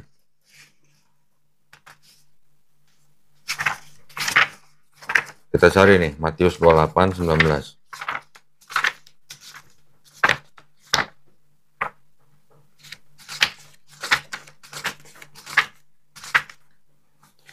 Nih. Mungkin lu bisa tunjukin ke kamera. Di sini apa nih bacanya? Apa nih? Diterjemahin artinya cuma apa? Go. Padahal ini ada 2 kata ya. Ya artinya cuma pergilah gitu. Pergilah. Padahal ini cuma, go. Cuman go doang. Nih. Kelihatan nggak? Kelihatan nggak? Ya kan? Bisa nggak harus manual pakai itu. Udahlah. Pokoknya nih di sini kelihatan nih, cuman go aja. Oke. Udah bisa belum tampilin? Nah, itu tuh. Hah? Tadi bisa nongol. Tadi keluar. Dari sininya. Oh, alah. Tapi kan gini kok. Nih gue bacain. Ada Katolik Encyclopedia volume 2 halaman 263. The baptismal formula was changed from the name of Jesus Christ to the words Father, Son, and Holy Spirit by the Catholic Church in the 2nd century. Berarti ya. Terus ada lagi itu udah keluar tuh. Nih enak nih. Ada Encyclopedia of Religion and Ethics as to Matthew 29:19. It says it is a central piece of evidence for the traditional Trinitarian view. If it were undisputed, this would of course be decisive, but its trustworthiness is impact on grounds of textual criticism, literary criticism, and historical criticism. The same encyclopedia further states that the obvious explanation of the silence of the New Testament on the triune name and the use of another Jesus name formula in Acts and Paul is that this other formula was the earlier and the triune formula, perhatiin tuh, is a later addition. Jadi formula Trinitarian itu adalah tambahan belakangan. Tambahan belakangan ya. Nah, bisa diperhatikan gini. Nanti para pemirsa bisa cek yang tulis di sini benar apa enggak. Terus lagi. Dan ini banyak sekali, ya, banyak sekali. Bahkan nanti kita bisa lihat ada di ensiklopedia Britannica kalau nggak salah. Wih. Britannica loh. Collins. Oh, apa Colin? Kamus. Ada sesuatu. Sebentar. Gue cariin yang ensiklopedia Britannica.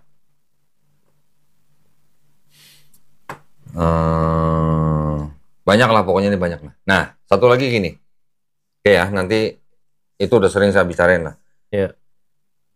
Yang kedua, selain daripada ternyata ayat-ayat itu tidak otentik, ada lagi nih, bukti bahwa pernah nggak baca di seluruh perjanjian baru, murid-murid Yesus membaptis orang dalam nama Bapa dan Putra dan Roh Kudus? Nggak pernah. Nggak pernah. Mereka membaptisnya dalam nama Yesus. Cuma dalam nama Yesus. Di semua perjanjian baru, tidak ada yang membaptis orang dalam nama Bapa dan Putra dan Roh Kudus. Berarti pertanyaannya, jangan-jangan benar Matius 28:19 itu ayat sisipan, atau murid-murid Yesus tidak taat kepada perintahnya Yesus? Antara dua itu. Bener dong? Pilih salah satu. Ya, pilih salah satu aja. Yesus bisa nggak milih salah satu? Harusnya sih. Loh iya dong. Karena murid-murid Yesus tidak pernah membaptis orang dengan nama Bapa dan Putra dan Roh Kudus setelah Yesus diangkat, berarti kalau ayat Matius 28:19 itu benar ayatnya perintah dari Yesus, berarti kan murid-murid Yesus tidak taat kepada perintah Yesus. Tidak taat. Itu dong logikanya. Iya, betul. Atau memang benar Matius 28:19 itu sebenarnya ayat tambahan. Gitu. Iya, kalau dari itu kan di buku Introduction to Christianity kan juga ada tuh. Ya. Joseph ini. Joseph Cardinal Ratzinger. Ada dong di sini dong. Oh, punya di sini? Loh, gimana sih lo? Gue punya 2 malah nih. Waduh, ini bahaya nih. Jangan kayak gitu dong. Loh kok jangan kayak gitu? Gue punya 2 nih. Dua-duanya yang Ratzinger. Introduction to Christianity, Ratzinger. Tapi Ratzinger itu, by the way, siapa kok ya? Loh, dia kan ini, apa namanya? Kardinal ya? Kardinal Ratzinger. Kalau dicari, ternyata itu Paus Benedictus kok. Iya memang, nama lainnya. Wah. Yang ini tahun, berapa ya sebentar? Nih, 1969. Yang ini tahun... Oh iya, ini yang ini 1968. Ini edisi keberapa ya sebentar?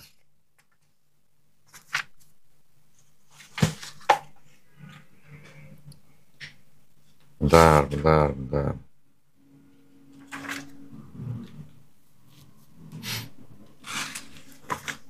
Ya, kok nggak ketahuan sih edisi berapa nih? Nih, kita buka aja nih, halaman 82 kalau nggak salah.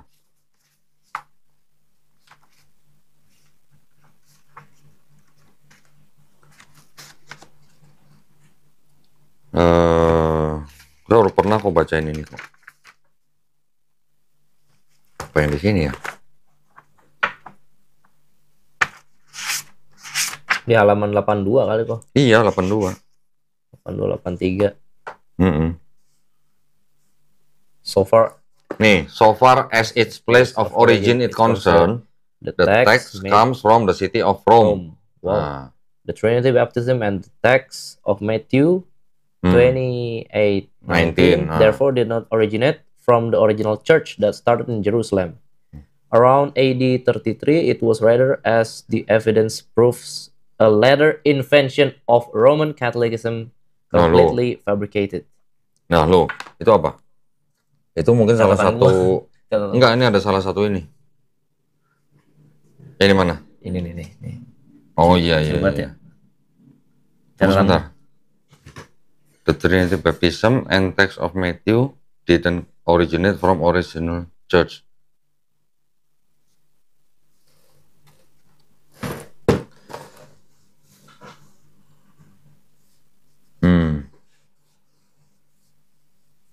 Ya gitu dah. Jadi later invention ya? Iya. Dan Roman Catholicism. Memang. Bukan dari Jerusalem. Yang di Catholic Encyclopedia bilang apa? Bisa ditampilin lagi nggak? Tuh. The baptismal formula was changed from the name of Jesus Christ to the words Father, Son, and Holy Spirit by the Catholic Church in the 2nd century. Di abad kedua.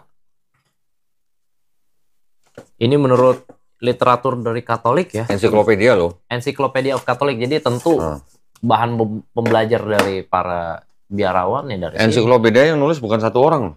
Iya, bukan satu orang. Rame-rame loh. Rame-rame, tentu.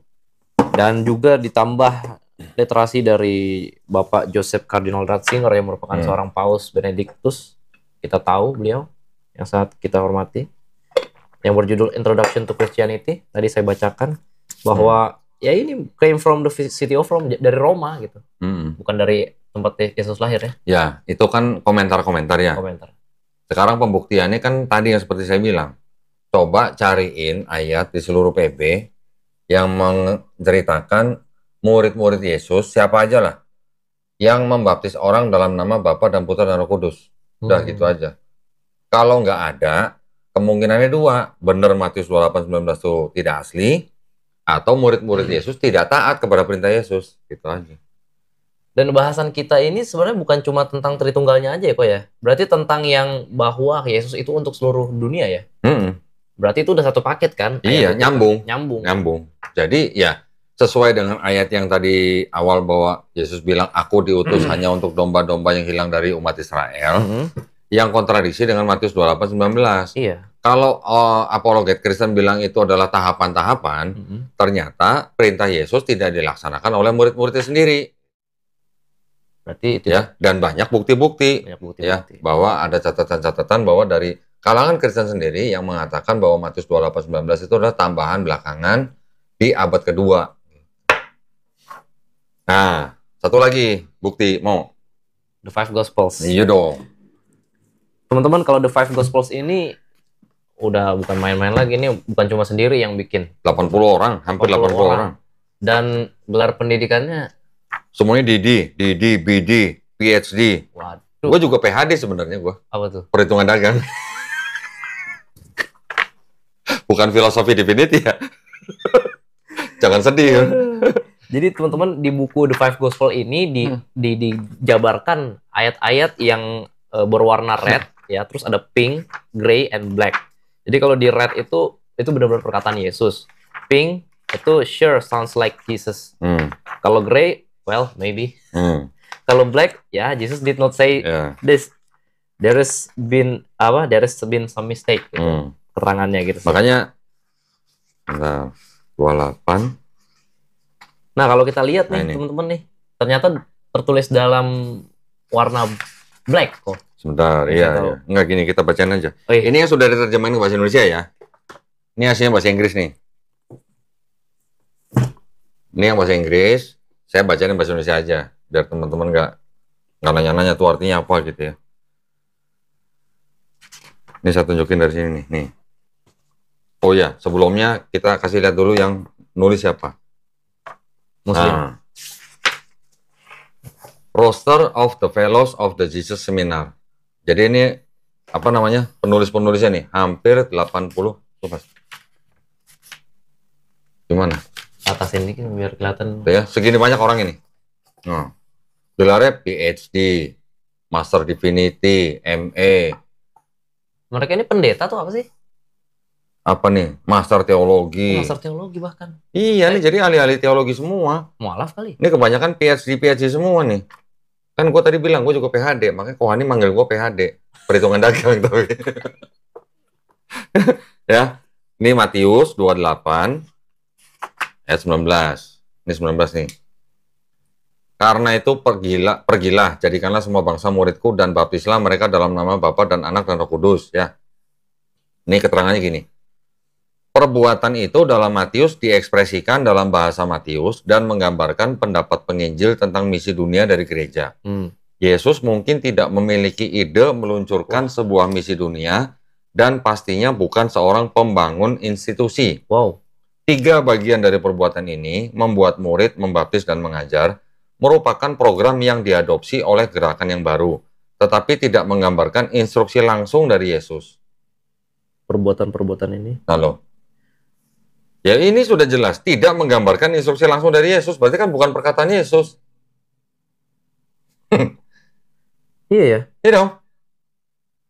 Udah gitu dibilang, ini Yesus ini bukan seorang pembangun institusi, ini berbahaya sekali statement ini. Berarti kalau begitu bisa dipahami, berarti kan Yesus tidak mengajarkan kekristenan. Dong, sekarang mau tanya, Yesus ngajarin Kristen nggak di PB? Wah, itu yang di Antioquia itu bukan? Itu kan Paulus sama Barnabas. Mau kalau biasa aja dong. Oh iya. Alah, lebay bener. Nah sekarang Yesus mengajarkan kekristenan nggak? Kalau kita menurut lo? Sih nggak. Kalau bukan menurut saya ya, kalau berdasarkan yang kita baca ya nggak ada yang menyatakan bahwa Yesus mengajarkan kekristenan. Iya. Justru yang Yesus ajarkan, menurut saya, adalah ajaran Islam. Oh iya. Karena hanya untuk menyembah Tuhan. Tuhan yang Maha Esa. Yang Esa. Iya. Bahwa tiada Tuhan selain Allah. Dia mengajarkan. Emang ini ajaran Yesus? Bukan itu. Enak aja. Yesus saya difitnah-fitnah. Ya jadi kalau kita bicara dari sisi teologi dan akademisi atau ilmiah, sepanjang yang saya tahu di ayat-ayat 4 Gospel, Yesus tidak pernah mengajarkan atau membangun institusi Kristen. Itu saya berani katakan. Berat juga ya. Oh berat? Enggak dong. Enggak berat. Tapi kan begini, ya kalau memang saudara-saudara kita yang Kristen menganggap Yesus sebagai sesembahan mereka, ya kan hak mereka. Ya. Nggak boleh dilarang loh. Nggak boleh. Itu ada hak, diberi hak penuh oleh negara loh. Iya. Untuk memilih agama Kristen sebagai agama dan keyakinannya. Berhak memilih dan menjalankan loh. Tetap boleh. Tapi jangan merayu orang, memperdaya orang sampai murtad masuk agama Kristen. Nah, itu yang nggak boleh. Mereka boleh menginjili orang yang belum beragama. Kalau mensiarkan agama Kristen kepada orang yang sudah beragama, itu nggak boleh. Kita juga nggak boleh. Kita juga nggak boleh mensiarkan agama kepada orang yang sudah beragama. Aturannya jelas. Dalam kita juga mensiarkan agama di suku-suku terdalam yang belum beragama. Itu boleh. Ya. Belum lama kemarin gua podcast sama seorang ustadz. Ya. Dia melakukan dakwah di daerah terpencil di satu daerah. Itu mereka juga istilahnya kayak semacam punya perjanjian tidak tertulis dengan para misionaris gitu.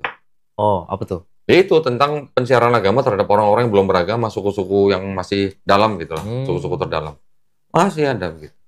Jadi ada perjanjian gitu. Gak boleh saling serobot gitu lah. Ya, kalau untuk misionaris boleh menginjili orang-orang yang belum beragama. Tapi kepada yang orang sudah beragama itu nggak boleh. Janganlah ya. Nah, untuk itulah kita bikin kajian seperti ini. Tapi kalau misalnya ada teman-teman kita yang mungkin di luar Islam, yang belum berislam, yang belum mengenal Islam, yang curious tentang Islam, datang ke kita untuk berkomunikasi, itu boleh. Mencari tahu, itu terlarang atau enggak? Enggak apa-apa. Ya? Orang Islam misalnya yang tertarik dengan agama Kristen, terus dia mendatangi pendeta, terus dia konsultasi dengan pendeta, terus akhirnya dia masuk Kristen, itu dia punya hak juga. Oh iya, jelas. Itu kita nggak halangin kita. Iya. Silakan, itu hak dia. Biasa gitu orang di istilahnya antara agama pindah, transfer gitu, itu hal biasa gitu. Bukan berarti kalau ada orang Kristen datang ke sini ngajak saya ngobrol, terus akhirnya dia sadar di sini disangkain saya disangkain gua ngerayu-ngerayu, pamer-pamer gitu. Iya. Dan ngapain ya? Sekarang kalau kita dapat saudara baru dalam seiman terus kita bikin konten, terus salahnya di mana? Iya, nggak ada salahnya sih. Nah, justru malah ada orang yang bilang bahwa umat Islam yang murtad setahun sampai 2 juta gitu. Wih. Ada yang sampai berani bilang begitu. Banyak banget ya. Giliran ditanya datanya mana? Nggak ada gitu. Malah gue yang punya datanya. Gue punya kemarin data dari Kementerian Agama Republik Indonesia, Mas. Resmi ya? Resmi. Setelah datanya saya olah, direkap, ditotalin, ternyata Kristen dan Katolik malah menurun. Pada kemana? Nggak tahu. Islamnya naik. Katolik dan Protestan turun, yang lain cenderung sama. Itu data. Ya. Oke, mungkin tapi kok kalau misalnya emang nggak ada nih, tadi kita udah jelasin nggak ada nih Yesus nggak pernah ngajarin bikin sebuah institusi dan apalagi mengajarkan untuk menyebarkan Injil ke seluruh dunia. Terus ini berasal dari mana? Ya kan Paulus dan Barnabas setelah tinggal di Antioquia setahun, baru mereka dan pengikutnya disebut sebagai Kristen. Ternyata di Kodex Sinaiticus nggak ada kata Kristianos. Kok dibahas di sini sih? Lah kan lu ngomong Kristen. Jadi gue inget, oh iya di Codex Sinaiticus nggak ada kata Kristianos. Adanya Kristianos. Soalnya di sini ini kok di Five Gospel ini dibilang perbuatan-perbuatan ini tidak terletak bahkan pada tradisi lama, tidak ada dalam tradisi lama. Terus di mana? Kalau di tradisi lama tuh nggak ada gitu. Gimana? Perbuatan ini ya, penginjilan ke seluruh dunia ini di The Five Gospel dibilang perbuatan-perbuatan ini tidak terletak pada tradisi lama. Jadi bahkan ide penginjilan ke seluruh dunia tuh nggak ada dalam tradisi lama. Iya kan timbulnya kan memang setelah gereja atau Kristen itu berkolaborasi dengan Kaisar Konstantin, baru sampai dijadikan agama yang legal di Romawi oleh Kaisar Konstantin melalui Edict of Milan, kalau nggak salah tahun 313, berlanjut lagi sampai ada Edict of Tesalonika oleh Kaisar Theodosius di tahun 380, kalau nggak salah, menjadi agama resmi bangsa Romawi, baru gitu loh, menyebar kemana-mana. Okay. Cuman kan kalau kita pikir-pikir gini ya, Yesus orang Yahudi, dibunuh sama tentara Romawi. Ya, sekarang menjadi Tuhannya bangsa Romawi. Menjadi Tuhannya bangsa Romawi. Ya, pada saat itu kan, pada abad keempat lah.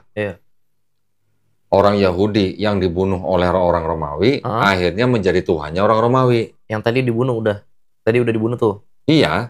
Ini kan dianggapnya begitu kan? Kan yang membunuh Yesus tentara Romawi. Disuruh sama Pilatus. Berarti kan orang Romawi sebenarnya yang membunuh Yesus. Iya, ya kan? Di abad keempat malah Yesus menjadi Tuhannya orang Romawi. Bener kan? Bener, kayak gitu. Ya, maksudnya ironi nggak gitu? Ya, itulah ya. Berarti bangsa Romawi yang membunuh Yesus. Iya, yang membunuh untuk Yesus menjadi Tuhan gitu. Untuk menjadi Tuhannya sendiri. Nah, iya gitu kan. Yang kejadiannya kan begitu. Ini menurut sejarah dan teologinya orang Kristen. Berarti bisa dibilang nggak Tuhannya orang... Sebagai teologinya orang Kristen ya? Iya, sebagai teologi orang Kristen. Bisa dibilang nggak Tuhannya Romawi, orang Romawi adalah korbannya mereka sendiri. Iya. Jadi bangsa Romawi membunuh orang Yahudi, kemudian dijadikan Tuhannya orang Romawi di abad keempat. Baru sekarang menjadi agama yang terbesar di seluruh dunia. Kalau digabungkan. Ya, seluruh denom ya. Protestan dan semuanya gitu. Iya. Kalau dipisah-pisah, Islam yang udah paling gede tahun 2000. Jangan sedih. Masya Allah. Loh, sekarang Protestan dan Katolik sama apa beda agamanya? Agama yang berbeda apa agama yang sama? Beda sih. Beda. Ya, walaupun akidahnya sama. Tapi kan tidak bisa disebut sebagai agama yang sama karena institusinya berbeda gitu loh.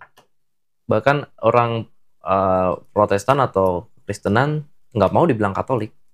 Iya. Orang Katolik juga nggak mau ke gereja orang Protestan kan? Iya. Orang Protestan sebaliknya juga nggak mau kan? Gitu kan? Beda jadi. Nah sekarang kalau Katolik sama Protestan duluan mana sama Islam? Duluan mana? Ya Islam. Taunya?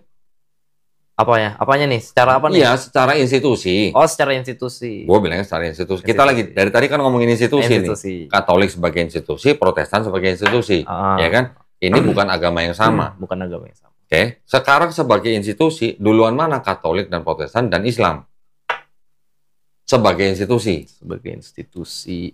Ya duluan Islam. Islam ya. Islam timbul abad keberapa? Abad ke-7 kan? Abad ke-7. Katolik abad 11. Setelahnya ya. Abad 11. Ya. Berarti bedanya berapa? 500 tahun. 500. Abad 11, tepatnya tahun 1054, ketika kekristenan patriarki pecah menjadi Ortodok dan Katolik. Berarti nggak dihitung sejak zaman Yesus ya? Ini kita bicara institusi nih. Iya. Ya. Jadi tapi gini kok, soalnya... Ntar dulu, sebentar. Gue selesain dulu sebentar. Katolik abad 11. Islam abad ke-7. Institusi loh ya, bukan akidah loh ya, institusi. Ya. Protestan abad berapa? Abad 16. Martin Luther kan? Protestan. Ya. Coba cek Martin Luther. Abad berapa? Yang 95 tesis itu. Timbulnya Protestan. Abad 16 atau 17 sih? Timbulnya Protestan 1517. Ya, berarti kan abad 16. 16 nah, ya. Berarti Islam abad ke-7, Katolik abad 11, Protestan abad 16. Iya. Ya. Kalau kita mundur institusinya, baru misalnya mundur ke kekristenan patriarki. Nah, itu baru di abad kelima. Abad kelima. Abad kelima baru tuh disebut Kristen, tapi belum kenal kata Katolik, belum kenal kata Protestan. Bahkan kata Katolik pun belum kenal ya. Masih Kristen patriarki gitu. Belum menjadi suatu nama institusi ya. Patriarki itu kan ada 5. Ada Roma, Alexander, Konstantinopel, Antioch, sama Yerusalem. Ya kan? 5 kekristenan patriarki ini yang kemudian pecah, nanti ada yang menjadi Ortodoks, sebagian menjadi Katolik. Kalau yang Katolik dianggap sebagai Kristen Barat, yang Ortodoks sebagai Kristen Timur. Ya, kalau mau mundur-mundur lagi disebut dengan istilah Kristen memang dari abad pertama, dari mulai Paulus dan Barnabas. Itu memang disebut dengan Kristennya.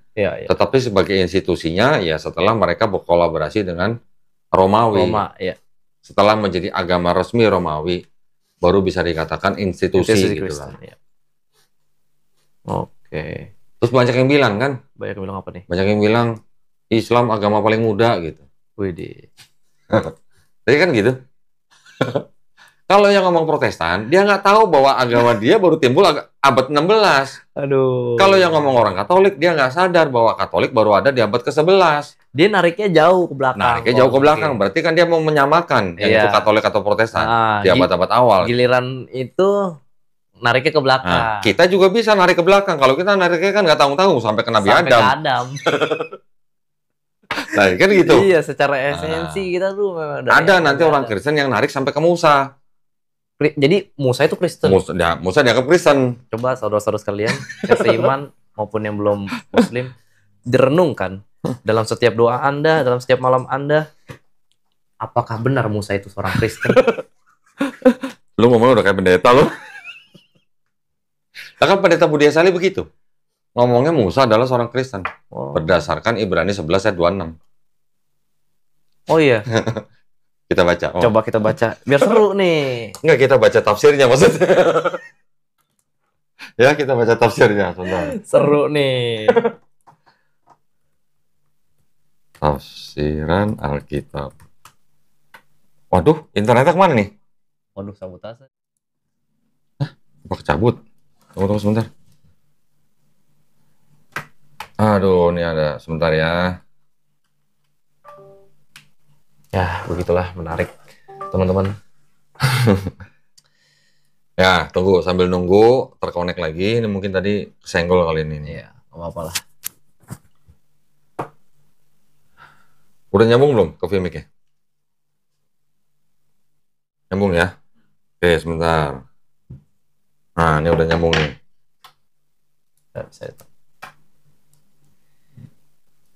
Coba ditampilin. Nah, ini ya. Ini bisa kan?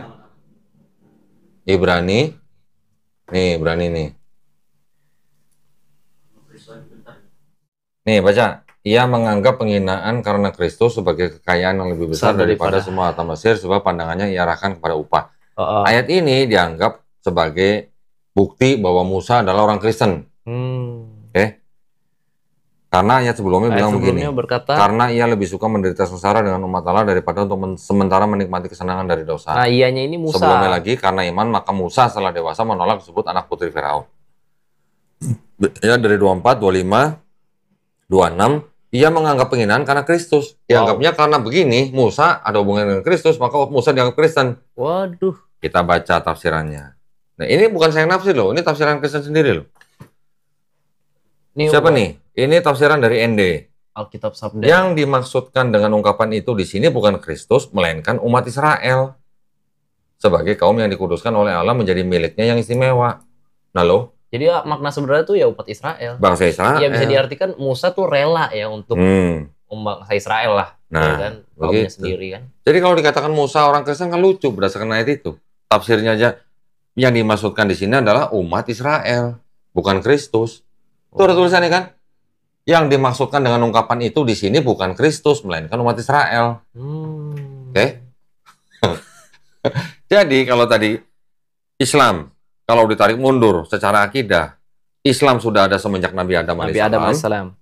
Kristen ada yang menarik sampai ke Nabi Musa. Tapi ternyata kan malah dibantah sendiri oleh tafsiran Ende. Iya. Katolik baru timbul di abad ke-11. Protestan baru ada di abad ke-16. Secara institusi, Islam memang dianggap timbul di abad ke-7. Dianggap ya. Institusi ya. Institusi. Nah, jadi kita harus bedakan antara akidah dan syariat. Syariat, betul, di abad ke-7. Baru timbul setelah diturunkannya Quran. Ya, risalah Nabi Muhammad ya. Risalah yang terakhir. Kalau secara akidah, dari Nabi Adam juga udah Muslim. Islam ya, udah Muslim. Bukan mau Islamisasi, bukan.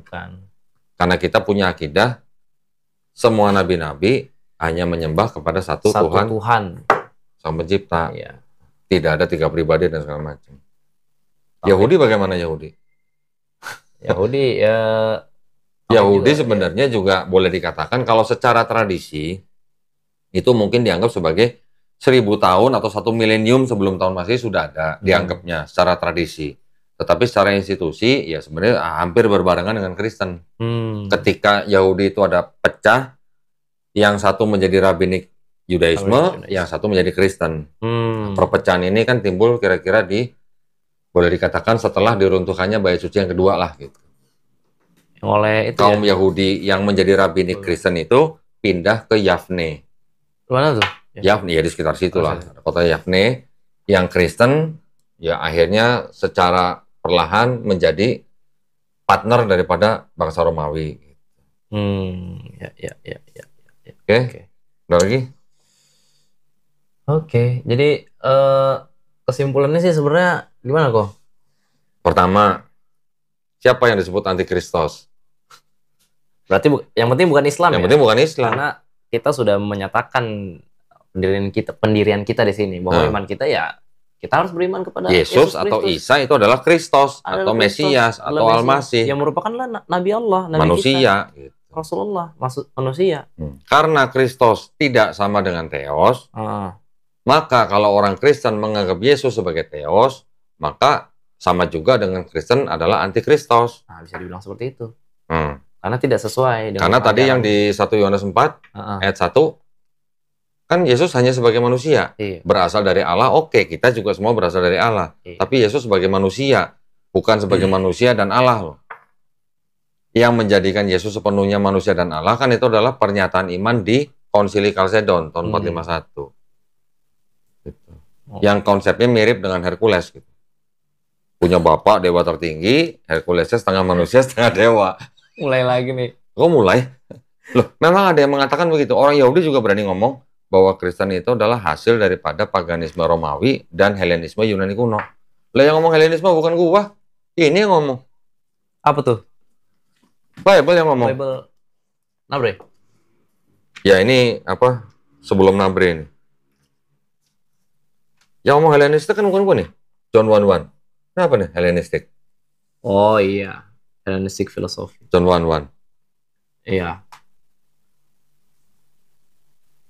Philo ya. Nanti kita bahas ya lain kali sedikit mendalam tentang era Helenistik di daerah itu sebelum ada Yesus. Nanti ada macam-macam tuh. Yang itu 16 Kristus itu, bukan? Itu kalau 16 Kristus kan jauh lagi sebelumnya. Kalau era Helenistik itu kan dari mulai abad ke-4 sebelum Masehi. Ketika Alexander Agung menguasai daerah-daerah di situ, dari mulai mengalahkan Persia, Mesir, Palestina, dan daerah-daerah di situ sudah dikuasai oleh Yunani kuno di bawah Alexander Agung, barulah dimulai era Helenistik. Orang-orang Yahudi sendiri yang tinggal di daerah situ juga sebagian terpapar oleh Helenistik filosofi. Gitu. Jadi ajaran Kristen juga salah satunya timbul karena ada budaya Helenistik itu. Ini buktinya ada tuh. Iya. Mantap. Ini bukti loh, yang ngomong Bible bukan saya loh. Helenistik filosofi. Iya, Bible sendiri loh. Ini Bible ini, New American Bible. Di dalam footnote-nya. Ini 19 yang awal kalau nggak salah 1970-an. Mana nih 1970-nya? Kalau ini yang edisi, imprimaturnya ada kok kata-kata 1970-nya. Nih, 1970. By Catholic Book Publishing Corp, New Jersey, printed in the USA. Ini kecil-kecil cabai rawit ini.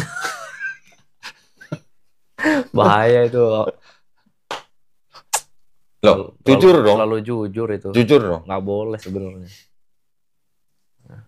Jadi banyak paham selain pada era Helenistik itu yang akhirnya mempengaruhi timbulnya agama Kristen. Nanti kita bahas lah. Wah, mantap ya. Ini. Ada Platonisme, macam-macam lah. Plato ya. Ada lagi? Jadi sebenarnya gini kok, kita perlu mungkin meluruskan bahwa kita bukan antikris, kita justru Muslim adalah kita beriman kepada Nabi Isa alaihissalam atau Nabi Isa al-Masih, atau dalam term lain Yesus Kristus ya. Dan kita pahami dia sebagai Nabi. Kalau gue nyebut Isa Kristus boleh nggak? Bisa. Boleh dong. Boleh. Sama aja, Al-Masih, Kristus, Mesias sama. Cuman mungkin konsepnya sedikit beda. Dan gini kok, status Nabi Isa ini atau Yesus Kristus itu memang zona misinya atau daerahnya atau target dakwahnya mungkin memang Allah tugaskan memang hanya untuk Bani Israel. Iya. Apakah itu menjadi masalah buat kita? Kita langsung bilang, wah, Isa al-Masih nih itu nih eksklusif banget nih. Apakah kita bisa Dan Nabi Daud juga untuk Bani Israel, Nabi Musa juga untuk Bani Israel. Itu dia kan. Sebenarnya kita kan tidak masalah kan. Kita jadi gini, kita dibilang antikristus juga karena apa? Saudara-saudara kita itu memaksakan bahwa Yesus Kristus itu universal. Karena Matius 28:19. Ya, untuk semuanya. Kalau misalnya kamu tidak mengaku bahwa Yesus Kristus universal dan ajarannya itu untuk semua bangsa, ya kamu antikristus gitu. Yesus Kristus, pertanyaannya gini, Yesus Kristus universal atau diuniversalkan? Hah? Sepertinya. Loh, bener nggak?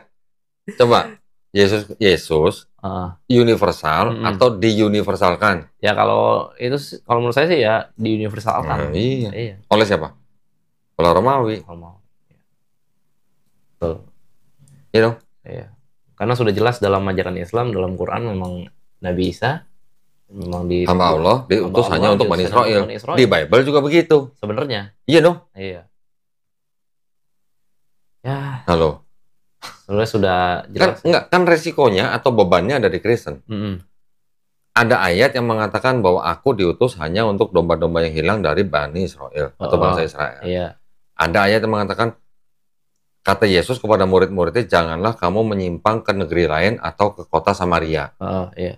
Terus ada lagi ayat, karena itu pergilah jadikanlah semua bangsa muridku, baptislah mereka dalam nama Bapa dan Putra dan Roh Kudus. Iya. Ketiga ayat ini kan dua ayat matching, tapi yang terakhir kan tidak matching. 2 versus 1. Kontradiksi. Kalau tiga ayat ini sama Kristen dianggap sebagai tahapan penyebaran Kristen, nah sekarang ini aja nggak matching gitu loh. Iya. Nah sekarang kalau dianggap ini adalah tahapan-tahapan oleh Kristen, ya kita buktikan aja dari yang ayat yang ketiga yang disuruh menjadikan semua bangsa murid Yesus. Ada nggak murid-murid Yesus yang membaptis orang dalam nama Bapa dan Putra dan Roh Kudus? Nah, itu dia tuh. Itu aja. Di PB maksudnya. Kalau di PB nggak ada, berarti apakah murid-murid Yesus tidak taat kepada perintah Yesus? Atau apakah Matius 28:19 itu benar esisipan? Iya. Komentar-komentar udah banyak kan tadi udah tunjukin kan? Bahkan dari Five Gospel juga jelas. Apa lagi? Kalau yang ini berkaitan nggak sih kok? Kisah 16 ayat 6? Berkaitan nggak sih dengan ini? Kisah 16? 16. Kisah para Rasul 16. 6. Tahu kan?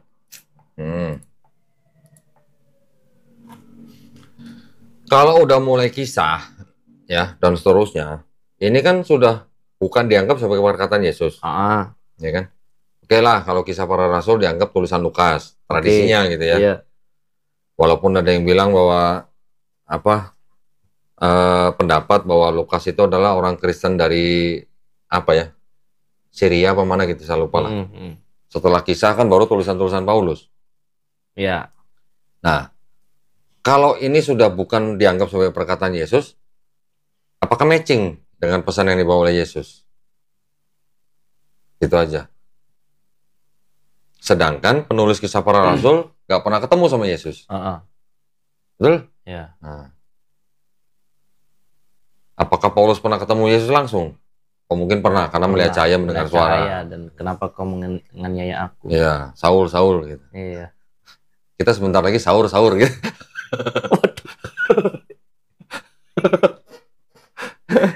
Ya kan?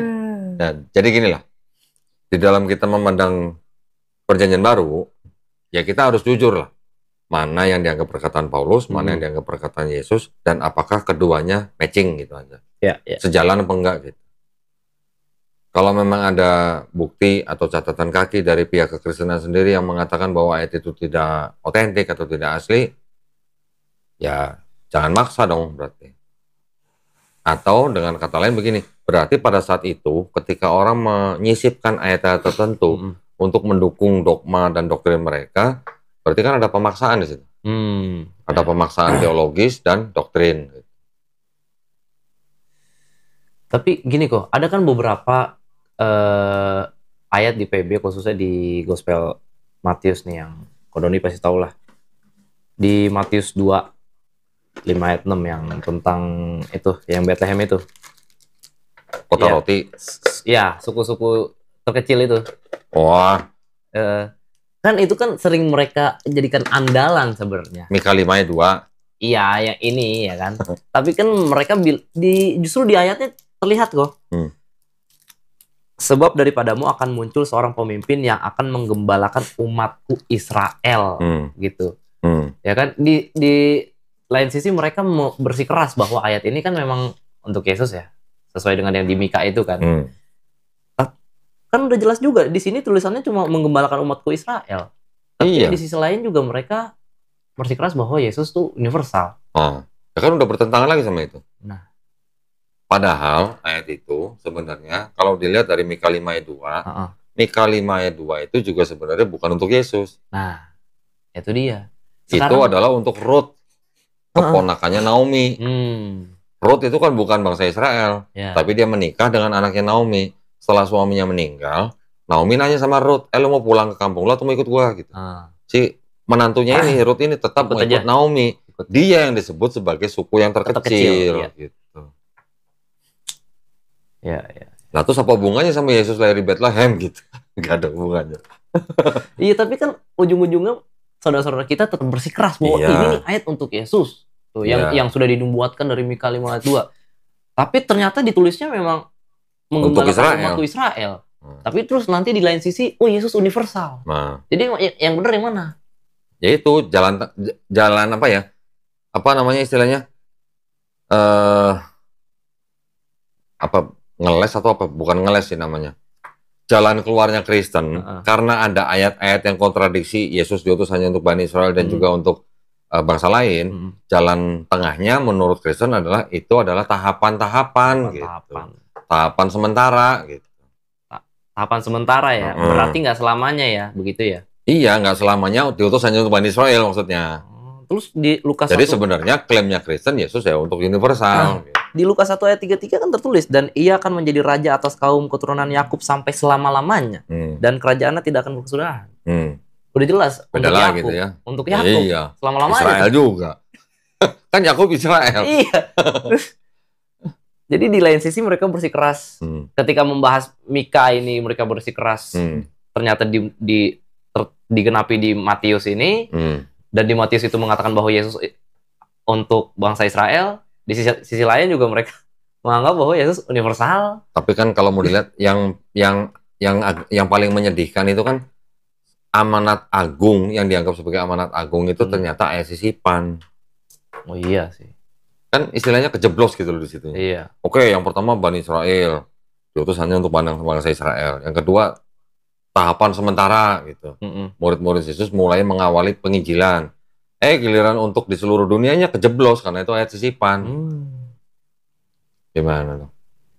Sebenarnya ayat-ayatnya banyak kok, nggak cuma 1, 2. Iya, yang membuktikan bahwa Yesus hanya untuk bangsa Israel. Banyak. Termasuk ayat yang paling terkenal di antara kita Muslim dan Kristen, ya Shema itu sendiri. Ketika Yesus mengulang Shema dari Musa. Shemanya Israel kok. Shema Israel kan. Bukan Shema Indonesia, bukan Shema Malaysia, bukan Shema Amerika kan. Dengarlah hai bangsa Israel. Iya. Sudah jelas pesan itu memang ditujukan kepada bangsa Israel. Dan sudah jelas juga berarti semua pesan-pesan yang Yesus sampaikan yang merupakan wahyu dari Tuhan itu diperuntukkan memang untuk bahasa Israel gitu. Bahasa bukan Israel. Shema Cina, bukan Shema Melayu, bukan Shema lain kan ya? Iya. Shema Israel kan? Iya. Jelas emang.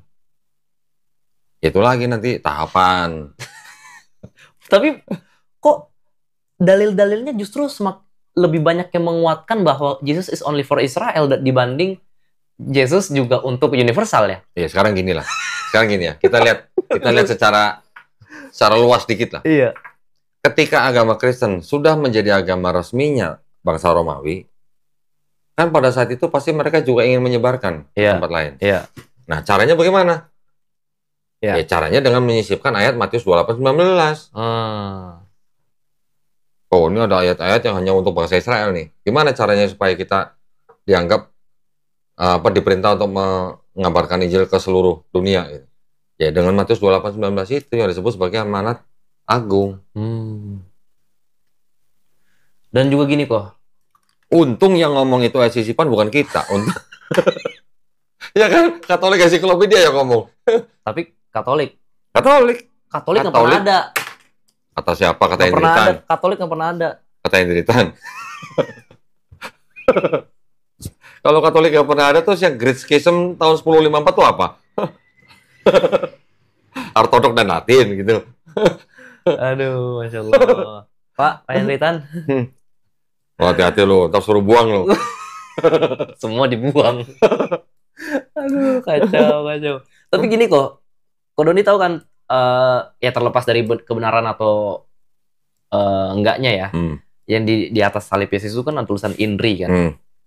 Artinya kepanjangannya Yesus Nazarenus, R-nya itu Yahudi Rex lah, ya. Iudaeorum. Kan itu sebenarnya udah jelas bukan ya? Iya, kan Raja Israel juga tuh.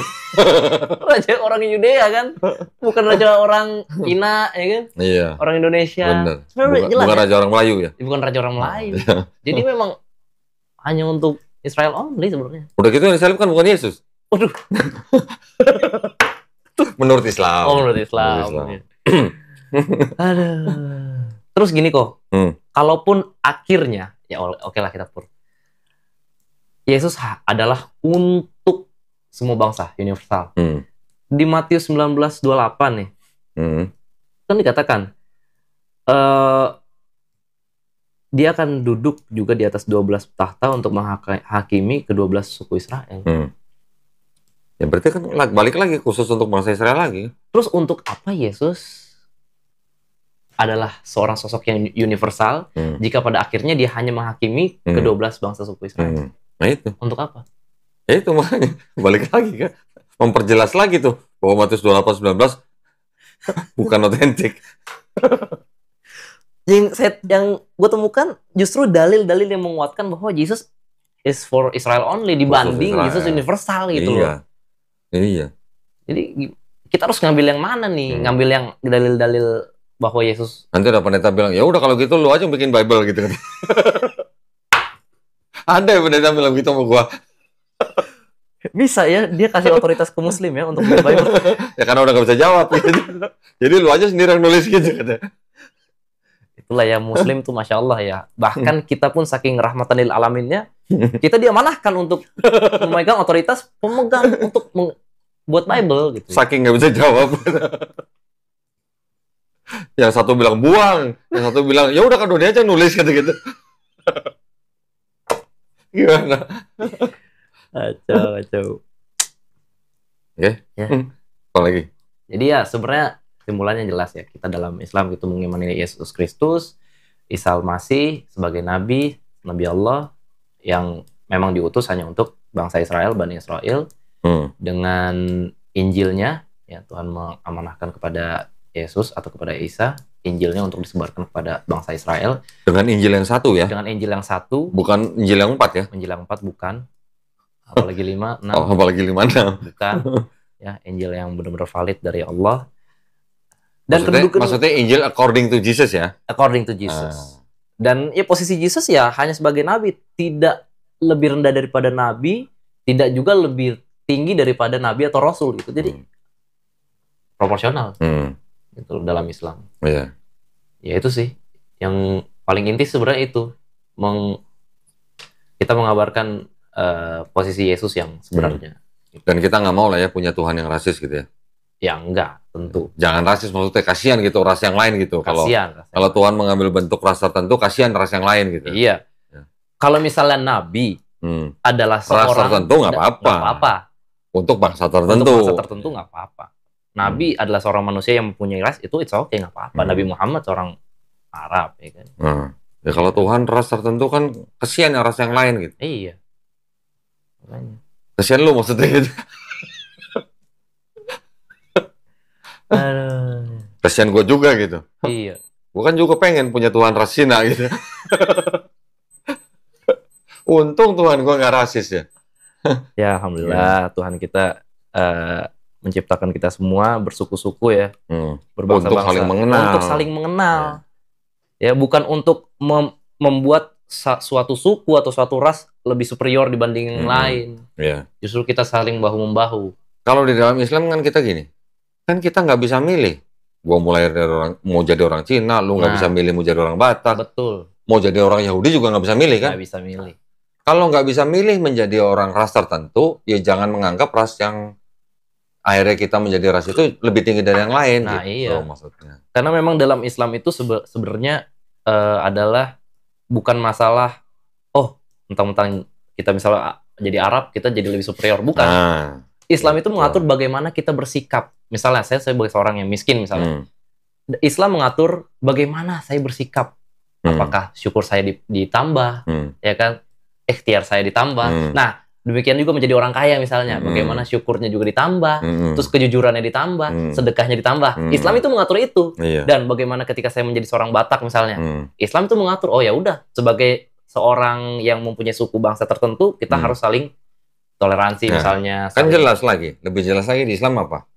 Khotbah Rasulullah, ya. Orang Arab tidak lebih baik daripada orang non-Arab. Nah, orang non-Arab tidak lebih baik daripada orang Arab. Non-Arabnya gue ganti deh. Ya. Orang Arab tidak lebih baik daripada orang Batak. Orang Batak tidak lebih baik daripada orang Arab. Betul. Betul kan? Yang lebih baik dari antara orang Arab dan orang Batak apa? Orang yang bertakwa. Gue ganti lagi. Orang Arab tidak lebih baik daripada orang Cina. Nah, orang Cina tidak lebih baik daripada orang Arab. Nah, berarti kan nggak ada perbedaan gitu maksudnya. Yang lebih baik adalah yang paling bertakwa. Karena kita nggak bisa milih mau jadi orang ras apa. Nggak bisa. Itu semua ketentuan dari Allah. Sudah qadar gitu lah. Iya. Qadar yang sudah mutlak gitu. Mutlak. Itu nggak bisa ditawar. Kita mau jungkir balik kayak apa juga nggak bisa diganti. Gitu. Lu lahir sebagai orang apa, lu mati kapan itu udah ditentuin semua. Gitu. Iya. Justru yang dituntut nanti adalah, misalnya nih, Ko Dondi, Anda ditakdirkan menjadi seorang Cina. Oh, ya udah, sebagai seorang yang beras suku Cina, apa yang sudah Anda perbuat di bumi ini demi kemuliaan nama Allah? Ya kan? Kan tinggal bagaimana orang yang mempunyai ras yang berbeda-beda ini, dari semua ras yang ada di bumi ini, bagaimana setiap ras ini berlomba-lomba mendekatkan dirinya kepada Allah SWT. Itu dia tuh. Kan itu penting. Itu yang inti itu. Sebenarnya itu. Dengan dia berusaha sungguh-sungguh dan dengan segenap kemampuannya, dia berjihad, mendekatkan dirinya kepada Allah. Itulah jihad sesungguhnya. Nah, itu dia poinnya sebenarnya. Sahur. Alhamdulillah ini Masya Allah saudara-saudara Siman dan saudara-saudaraku yang mungkin belum Islam, pembicaraannya cukup panjang nih, cukup. Udah berapa jam? 2 jam. Oh, udah 2 jam loh. Buset. Gimana nih? Sahur. Baru jam. Masa sahur sambil konten? Ya, Masya Allah ya pemirsa. Nanti kita bahas lagi yang lain. Ya, kita akan bahas yang lain dan tentunya ya ini hanya sebagian kecil. Hanya beberapa potongan dari yang bisa kita sampaikan dari Islam Ya. Ya, mungkin ada lagi temanku atau udah? Intinya gini ya, sebagai penutup, apa yang kita bicarakan semua tadi ini selama 2 jam ini, tidak lain tidak bukan hanya untuk menguatkan akidah umat Islam ya dari upaya-upaya pemurtadan. Ya, itu yang pertama.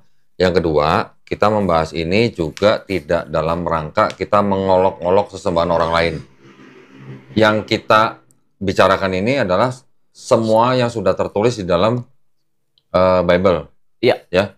Dan juga berdasarkan ajaran Quran, kita dilarang untuk mencaci maki sesembahan orang lain. Iya, betul. Ya. Karena ada hadis juga, Rasulullah bersabda, kepada sahabat-sahabatnya, janganlah kamu menghina Allah dan Rasulnya. Sahabat pada bingung, loh, kok kita dikatakan menghina Allah SWT dan Rasulnya, gimana ceritanya gitu? Baru diteruskan oleh sabda Nabi bahwa kalian tidak boleh menghina sesembahan orang lain. Iya. Karena kalau kalian menghina sesembahan orang lain, mereka nanti akan membalas menghina Allah SWT tanpa pengetahuan. Itu maksudnya gitu loh, ya. Jadi itu adalah sebenarnya apa yang kita semua bicarakan di sini, tidak lain tidak bukan, semuanya hanya untuk meningkatkan iman dan takwa kita. Kita berlomba-lomba di dalam takwa sehingga kita menjadi orang yang paling baik di sisi Allah SWT. Iya. Itu aja dari saya, mudah-mudahan bermanfaat dan juga buat para pemirsa. Barakallahu fikum, semoga partisipasi para pemirsa diterima di sisi Allah SWT ya. Amin ya rabbal alamin. Amin ya rabbal alamin.